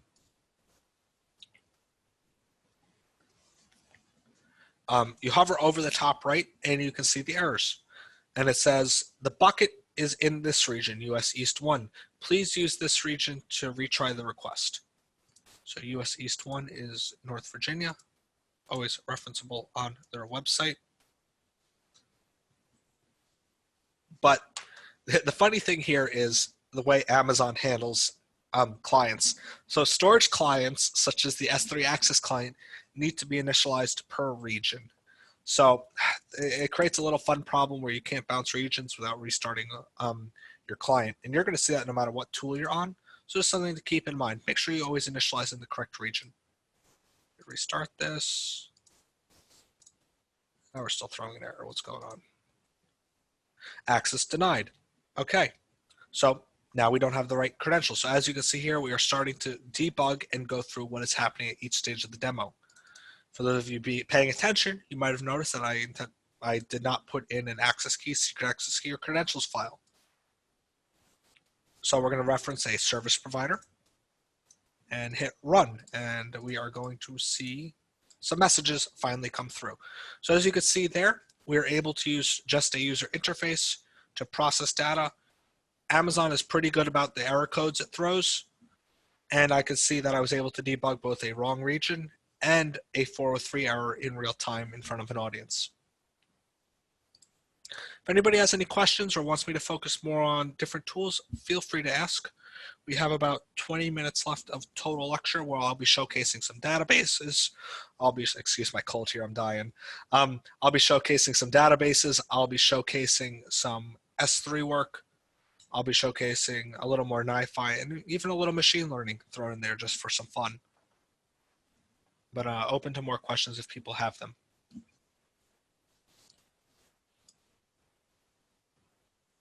So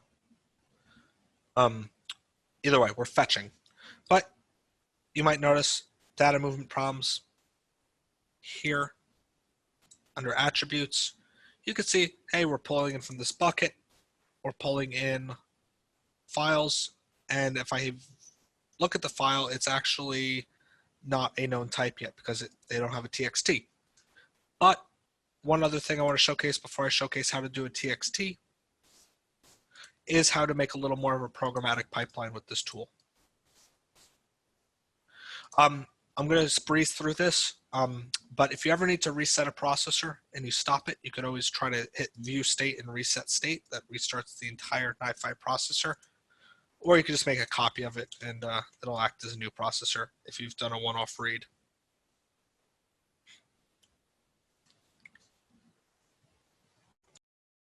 So here we have the fetch S3 object. We're going to hit start. We're going to run it. And as you saw, it was running just fine. But let's make it one step further. If I look at these incoming flow files by right-clicking on the connection and hitting list queue, if I hit information, so I can always hit the thing on the left and view it, attributes, you see that I have a piece of metadata called s3.bucket. I could go to the Reuters CalcSys demo bucket, but by referencing this piece of metadata, I can actually create a dynamic flow.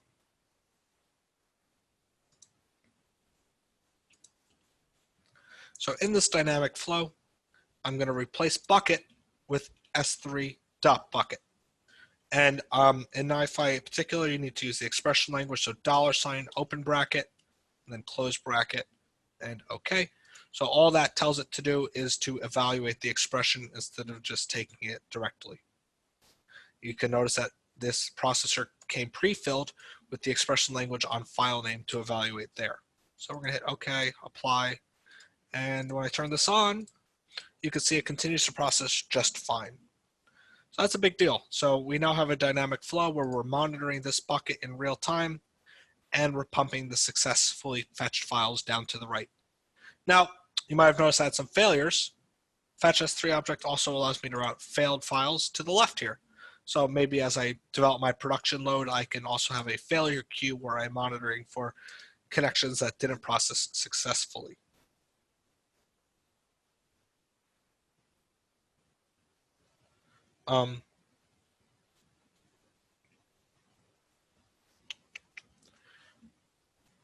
I am now going to show how we can build this out a little faster than having to build it all manually.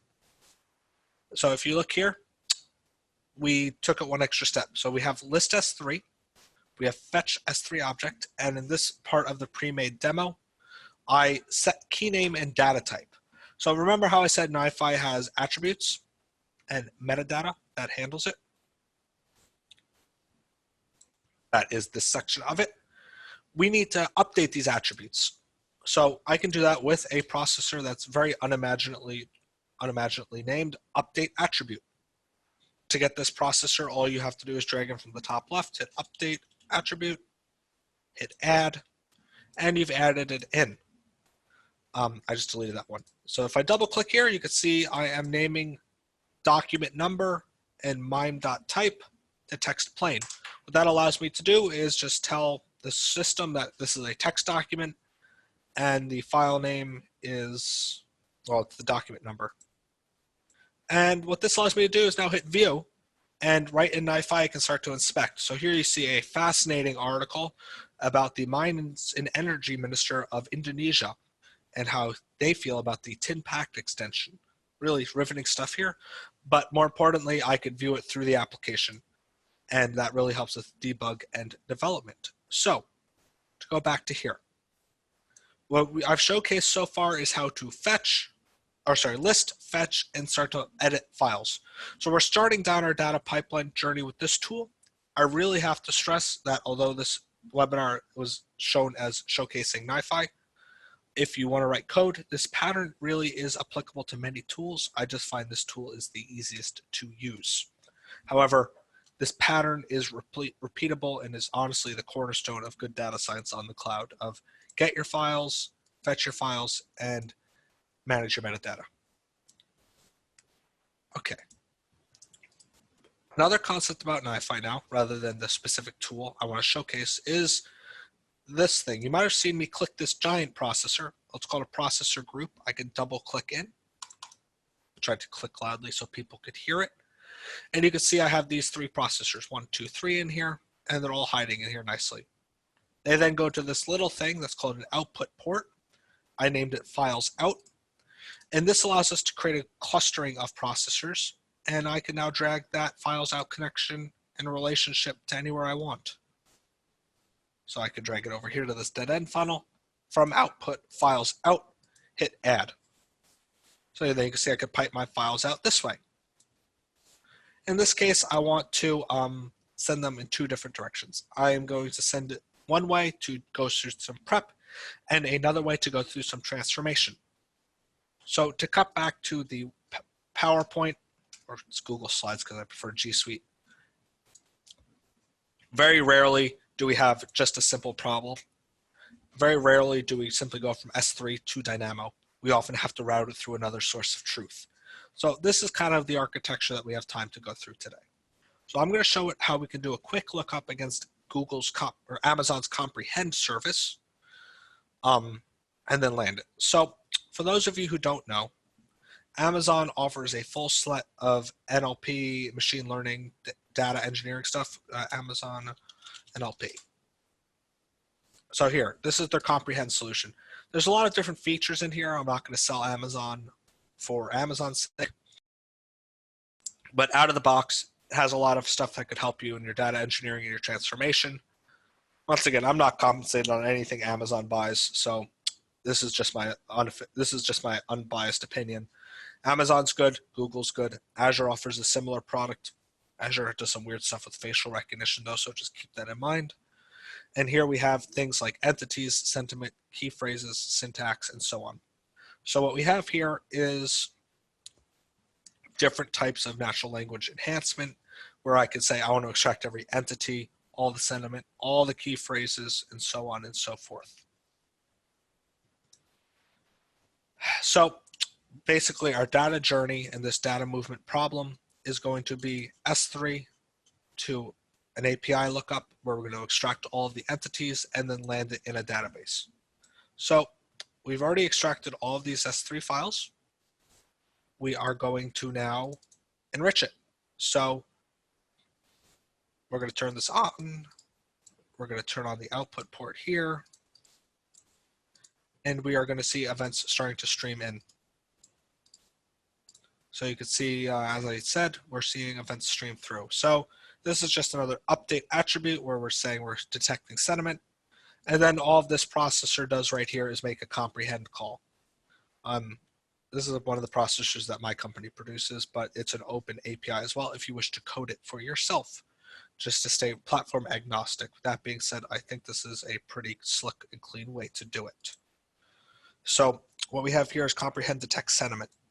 So I want to see if this is a positive, a negative, or a neutral message. So what I'm going to say is, just clean this up a little bit. What I'm going to say here is we are reading the incoming flow file body. That means it's the payload that is coming in. We are going to write it out to an attribute. And the attribute name is going to be called, it's just going to name itself. And then it's going to use the existing credentials provider service. Apply. So now when I turn this on, it's going to start processing data. And we've enriched it. So now what we have is an enriched message with this tool.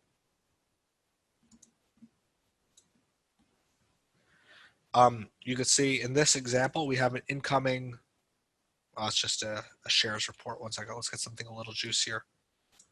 At least how somebody feels about the tin packed expansion level juicy. Here we go. Brazil, Bankers Trust of New York has downgraded Brazil's accrual basis or cash allowance. Either way, they're in trouble. So let's see. Sentiment neutral. However, this is a relatively neutral statement according to Amazon's NLP. So you're seeing some of the shortcomings here. Maybe it should be negative. But either way, with Amazon's NLP, it was rated to be a neutral statement. So we made an API call. We did some enrichments. We processed it through this pipeline. And then finally, we can send that data to a database. So I'm not going to dig too far into this because I don't want to get too specific, but we can format it as a JSON, route on different attributes. I'm looking at the clock. We are running out of time. So I want to focus on just jumping through this. And then ultimately we could put data into DynamoDB after routing it through this pipeline. I'm going to focus a little less on this tool and a little more on Amazon just after seeing a request or two sent to me in chat. But this tool allows us to do a single end-to-end pipeline without leaving the tool.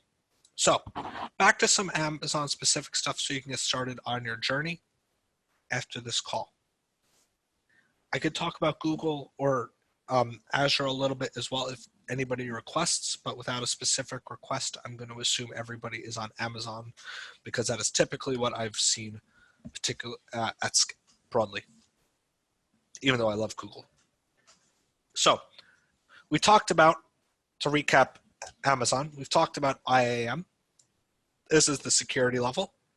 At the baseline, you need to create a user group. You need to create a user in that group and give them credentials. That's what you need from an IT perspective, individual contributor perspective. You then need to have different services. You have services such as S3 for storing your raw data objects. You can see some stuff from previous demos I ran here. Everything you've seen here is publicly disclosable. And then you can also see things such as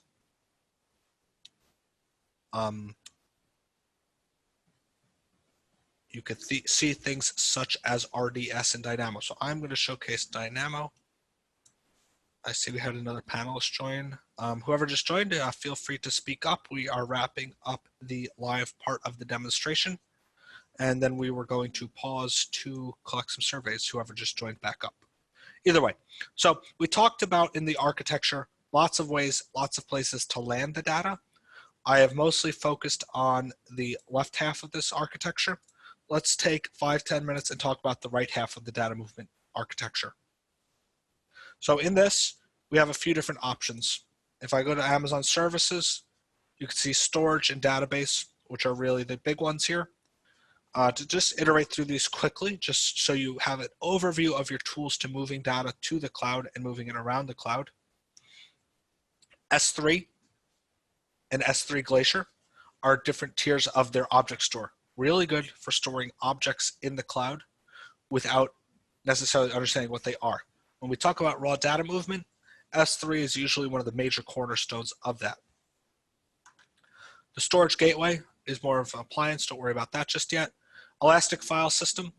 This is if S3 doesn't work for you, if you are moving data from an FTP system and need it to be on a compliant file system disk.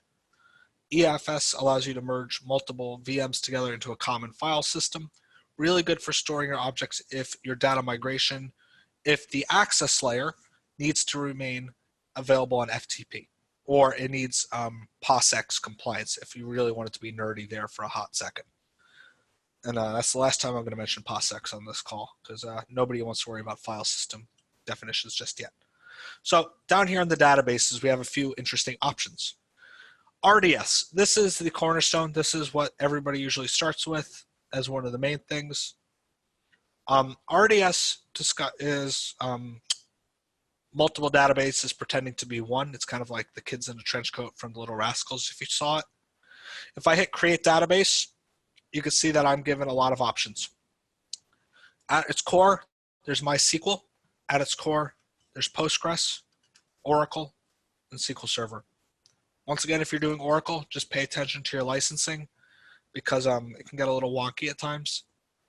And then Aura. Aura is a very interesting storage option on the cloud if you're migrating data to it because it allows you to commit a couple sins that you couldn't commit on premise. So when we talked about volume, when we talked about velocity, when we talked about other things, Amazon Aura allows you to create a 64 terabyte MySQL database. Whether or not you should be allowed to create a 64 terabyte MySQL database is another question, but RDS really supports lots of SQL style interactions and lots of existing ones. If you're not sure what to do, if you're a real noob and you're sticking around to this point, MySQL is a real safe bet to get started. But I'm pretty sure most people on this call probably already knew that. Going down the list, DynamoDB is one of their premier NoSQL options. This is cloud native. You pay for capacity in terms of read and write. So with with DynamoDB, you're not provisioning servers. You're provisioning capacity in read and write. So this is really good if you are have an unstructured schema. In fact, I think I have a table in this demo instance. Yep. Items. As you can see here, I started doing some NoSQL on the raw data that Reuters was doing. So here we have a DynamoDB entry. This one is an economic spotlight on booming Australian markets. Really good stuff here, apparently. But either way, NoSQL, had no idea what was incoming, just stored it as is. No servers. To go down this list a little more, you've got Elasticache, which is a caching service. We're not going to go with that too much, but if you need low latency, it's a good option. Neptune is an interesting one. I'm pulling it up now. It's a graph database. So if you wanted a differentiator, if anybody on this call is thinking, where should you move your data to? Amazon's Neptune service is one of the few hosted graph databases. Now, what you need graph databases for is another problem. You usually know if you need one, but just keep that in mind. Hosted graph database service, not everyone realizes that. Cassandra is another NoSQL style solution that can be used with graph databases. But the last one I want to discuss is Redshift. Redshift is a massive way of storing a lot of data. It's pretty much the biggest one on Amazon, other than maybe S3. It's a data warehouse. Anyone on this call thinking of Redshift, I hear that Amazon is not interested in working with you in Redshift unless it's a multi-million-dollar deal. So unless you're a really, really big use case, I would avoid Redshift. But if you are a really, really big use case, Redshift might be a strong option. I'm going a million miles an hour right now. Does anybody have any questions? I will pause just to make sure nobody has any.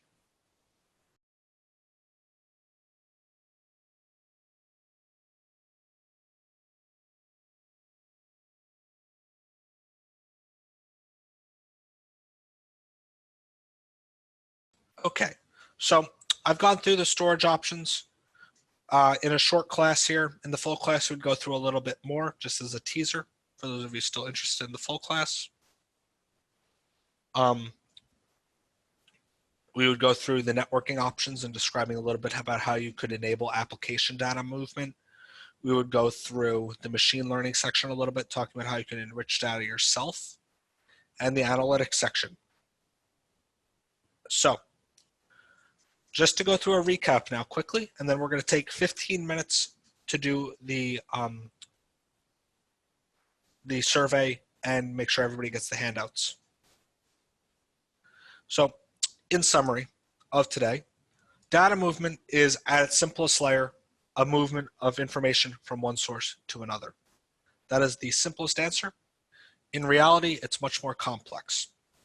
In reality, you have to move data from one system to another. You have to go through complex transformations. You have to change data centers and locations and worry about security access. At an academic level, data movement is defined as storage movement, database movement, application movement, or business process movement. At a more practical definition, you have raw data movement, which is the movement of files and unrefined sources, database movement, which is the movement of structured data between sources, and application movement, which is the structured messages between systems. In addition to understanding these, you need to go through the 3 V's of data to help or 4 V's if you're an MBA, to help quantify what you're doing. So how much data there is, what is the main bulker, how many messages, how many bytes, how many rows of data are there? How fast is the data moving for velocity, messages per second, acceptable latency, and then variety. What is the schema? What is the format? How much does this data change? And then of course, is it valuable to you? Do you need it if you're an MBA? Just to put the 4th bonus one in there. So the first part of this class was defining what is data movement, for those of you who might have joined late or who are interested. It's the movement of bits between one medium to another, and it is defined by raw data, database data, application data, or velocity, volume, and variety. The second part of this class discussed common patterns. So here we can see Amazon is suggesting for a native Amazon stack going from something like Kinesis to Lambda to Dynamo, with S3 serving as a raw data backup. Amazon also provides a reference architecture of going from Kinesis to Lambda straight into SNS for a message system. I've expanded upon this to showcase some options using other open source tools that, in my opinion, do it a little bit better, such as NiFi and Kafka. And that is collaborating evidence. Microsoft also offers the same pattern of server to a messaging queue, to a stream processor, to storage locations, with business and UI integration on top of that. So this pattern is often repeated. For database migration, to summarize this, we have broken it down into 2 formats, Append-only and CDC, which is really, can you define what data has changed and how to get it? Or do you really need to capture all of the edits and complex relationships that might have happened? The top option is doable in-house. The bottom option really relies on some commercial software, with some reference architectures there as well. Sorry about that. I think I coughed into the mic before muting. I think I muted on time. Anyway, finally, we have the application data, which is the big challenge here is the movement of data from left to right or right to left, is routing the data between your applications. In my experience and most people's experience, the biggest challenge here is pathways and routing. So understanding how your data gets from one point to the other. This is less of a data engineer problem and more of a network engineer problem, but it might become your problem as a data engineer, particularly if you're more towards the director level. And then finally, we went through some real world architectures where we discussed how in a real world Jaguar Land Rover setup, we had to receive data, we had to decouple the data, we had to use logic and enrichment, we had to store it and use an interface. From there, we defined some requirements around it, around the V's and what we actually need. So we needed highly scalable, but slightly allowable latency. We needed a messaging server that was also scalable. We needed event processing. We needed a high variety of data. So that informed our NoSQL option. And then we also needed it to be accessible. And we went through a selection process. I'll leave this on screen briefly if somebody wanted to screenshot it, of what are potential fillers in each one. After we went through all of this, we demonstrated the unified solution, which is what was demoed at the LA Auto Show with Jaguar Land Rover, and before diving into some Amazon-specific tooling and examples, namely around NiFi, namely around S3 and permissions. I encourage everyone to try it. NiFi is a good tool to use.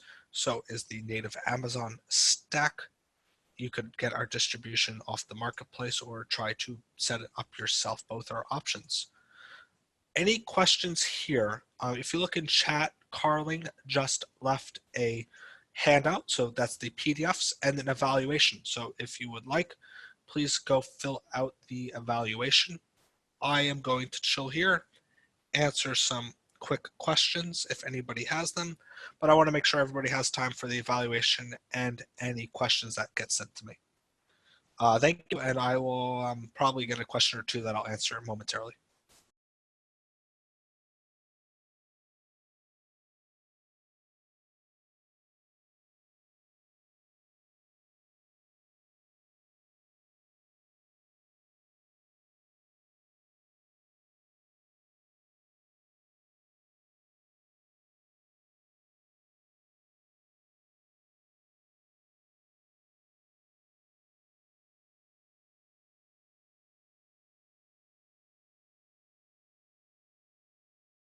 Okay, one question around databases. The question is, how do you connect to them from NiFi?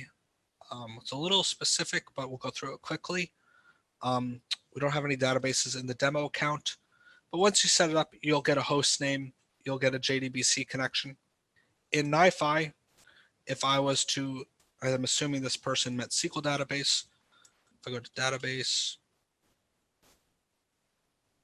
we'll say put SQL. You can see there's a few options. The main one though is the JDBC connection pool. This is a controller service.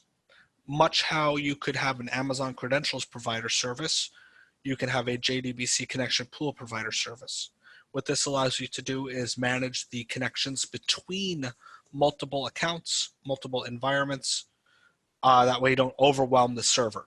So if I was to hit create and hit this arrow to go to it, you can see the properties where you put the URL in, the class driver name in, the Kerberos credentials provider service if you're a serious Hadoop junkie, and so on. So lots of good options there. And of course, the user and password. I hope that answered your question. Please ask a follow-up if you haven't. But the answer is to everybody, if you're ever worrying about credentials, right-click in the open area, hit configure, hit the plus button, make sure on the controller services tab, and you should have a lot of credentials provider services.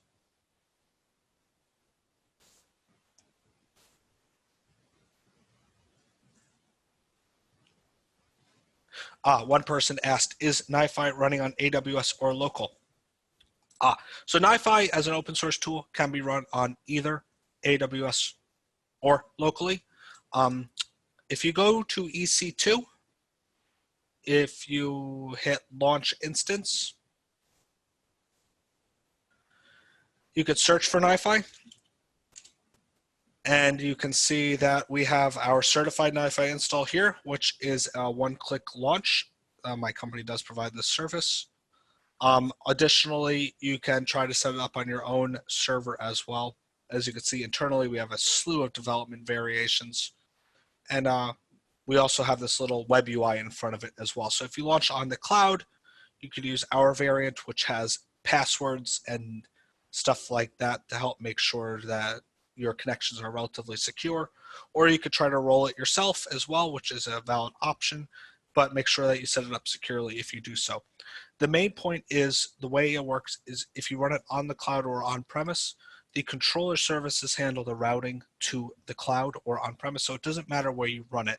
In fact, you can run it on Amazon or Google and reference each other's object storage. So it's more a matter of where do you want to host it and does it have a path to the resources than where does it live explicitly. I hope that answers your question as well. Yeah, and this particular one is running on Amazon just because we're using our distribution of it. And of course, I like it. It also comes with some of these extra little processors, this demo. So it's all running here, but it'll route wherever. The cool thing is I could do put GCS right here and literally send it to a Google Cloud storage bucket simply by using a Google Cloud Credentials Provider service. But that's a subject for a more full lecture.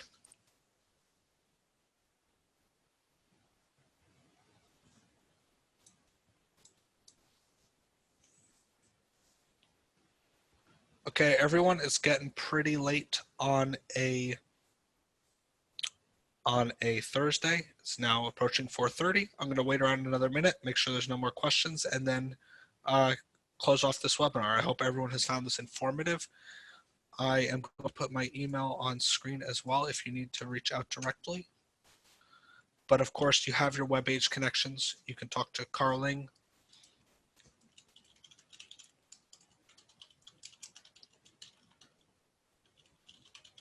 And of course, since our company name is so long, I need to make it a smaller font.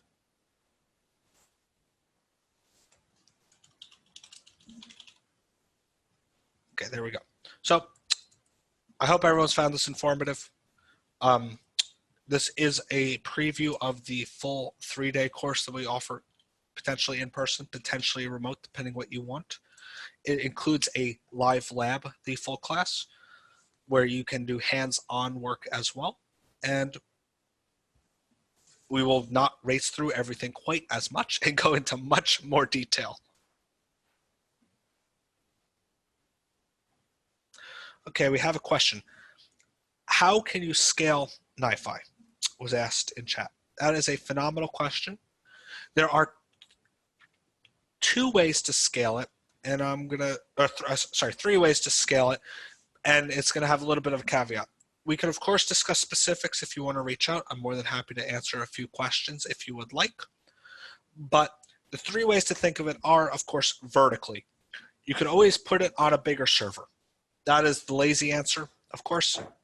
That gets you up through maybe 16 cores, maybe 32 cores if you're feeling daring. That isn't the best answer. The next question is around state management. NiFi can run in clustered or unclustered mode. In clustered mode, NiFi connects to each other and using an internal process based on Zookeeper.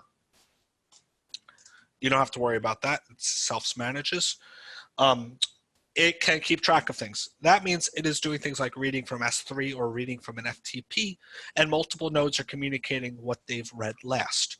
So that means that multiple nodes are reading from the same source. They're keeping track of what they read last, and they are doing that in what's called clustered mode. Now, a really cool pattern is unclustered mode. NiFi can work in unclustered mode if what you call state management is handled by an outside group. So for those of you familiar with Kafka, you might know consumer groups, or you might know round robin. If you have something like a consumer group that is keeping track of the last message received, message sent, you could simply put all the NiFi nodes in the same consumer group, and that will manage the state.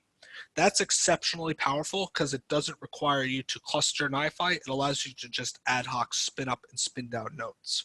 So in summary, to answer your question, the easiest lazy way is to simply use a bigger server. Amazon is pretty linearly priced. Makes a lot of sense just to use a bigger server at first. The better ways that offer high availability in DR are to either run it in clustered if they need to monitor their own state, or unclustered if you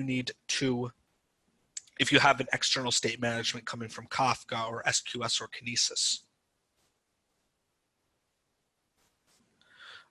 We have seen NiFi clusters able to handle up to 100 million messages a day very comfortably, things like 400 megabytes per second. It scales up extraordinarily well. Well, thanks everybody. I am going to end this webinar a few minutes to spare, just so everyone can get a few minutes back on their late Friday afternoon. And thank you all for being a great audience.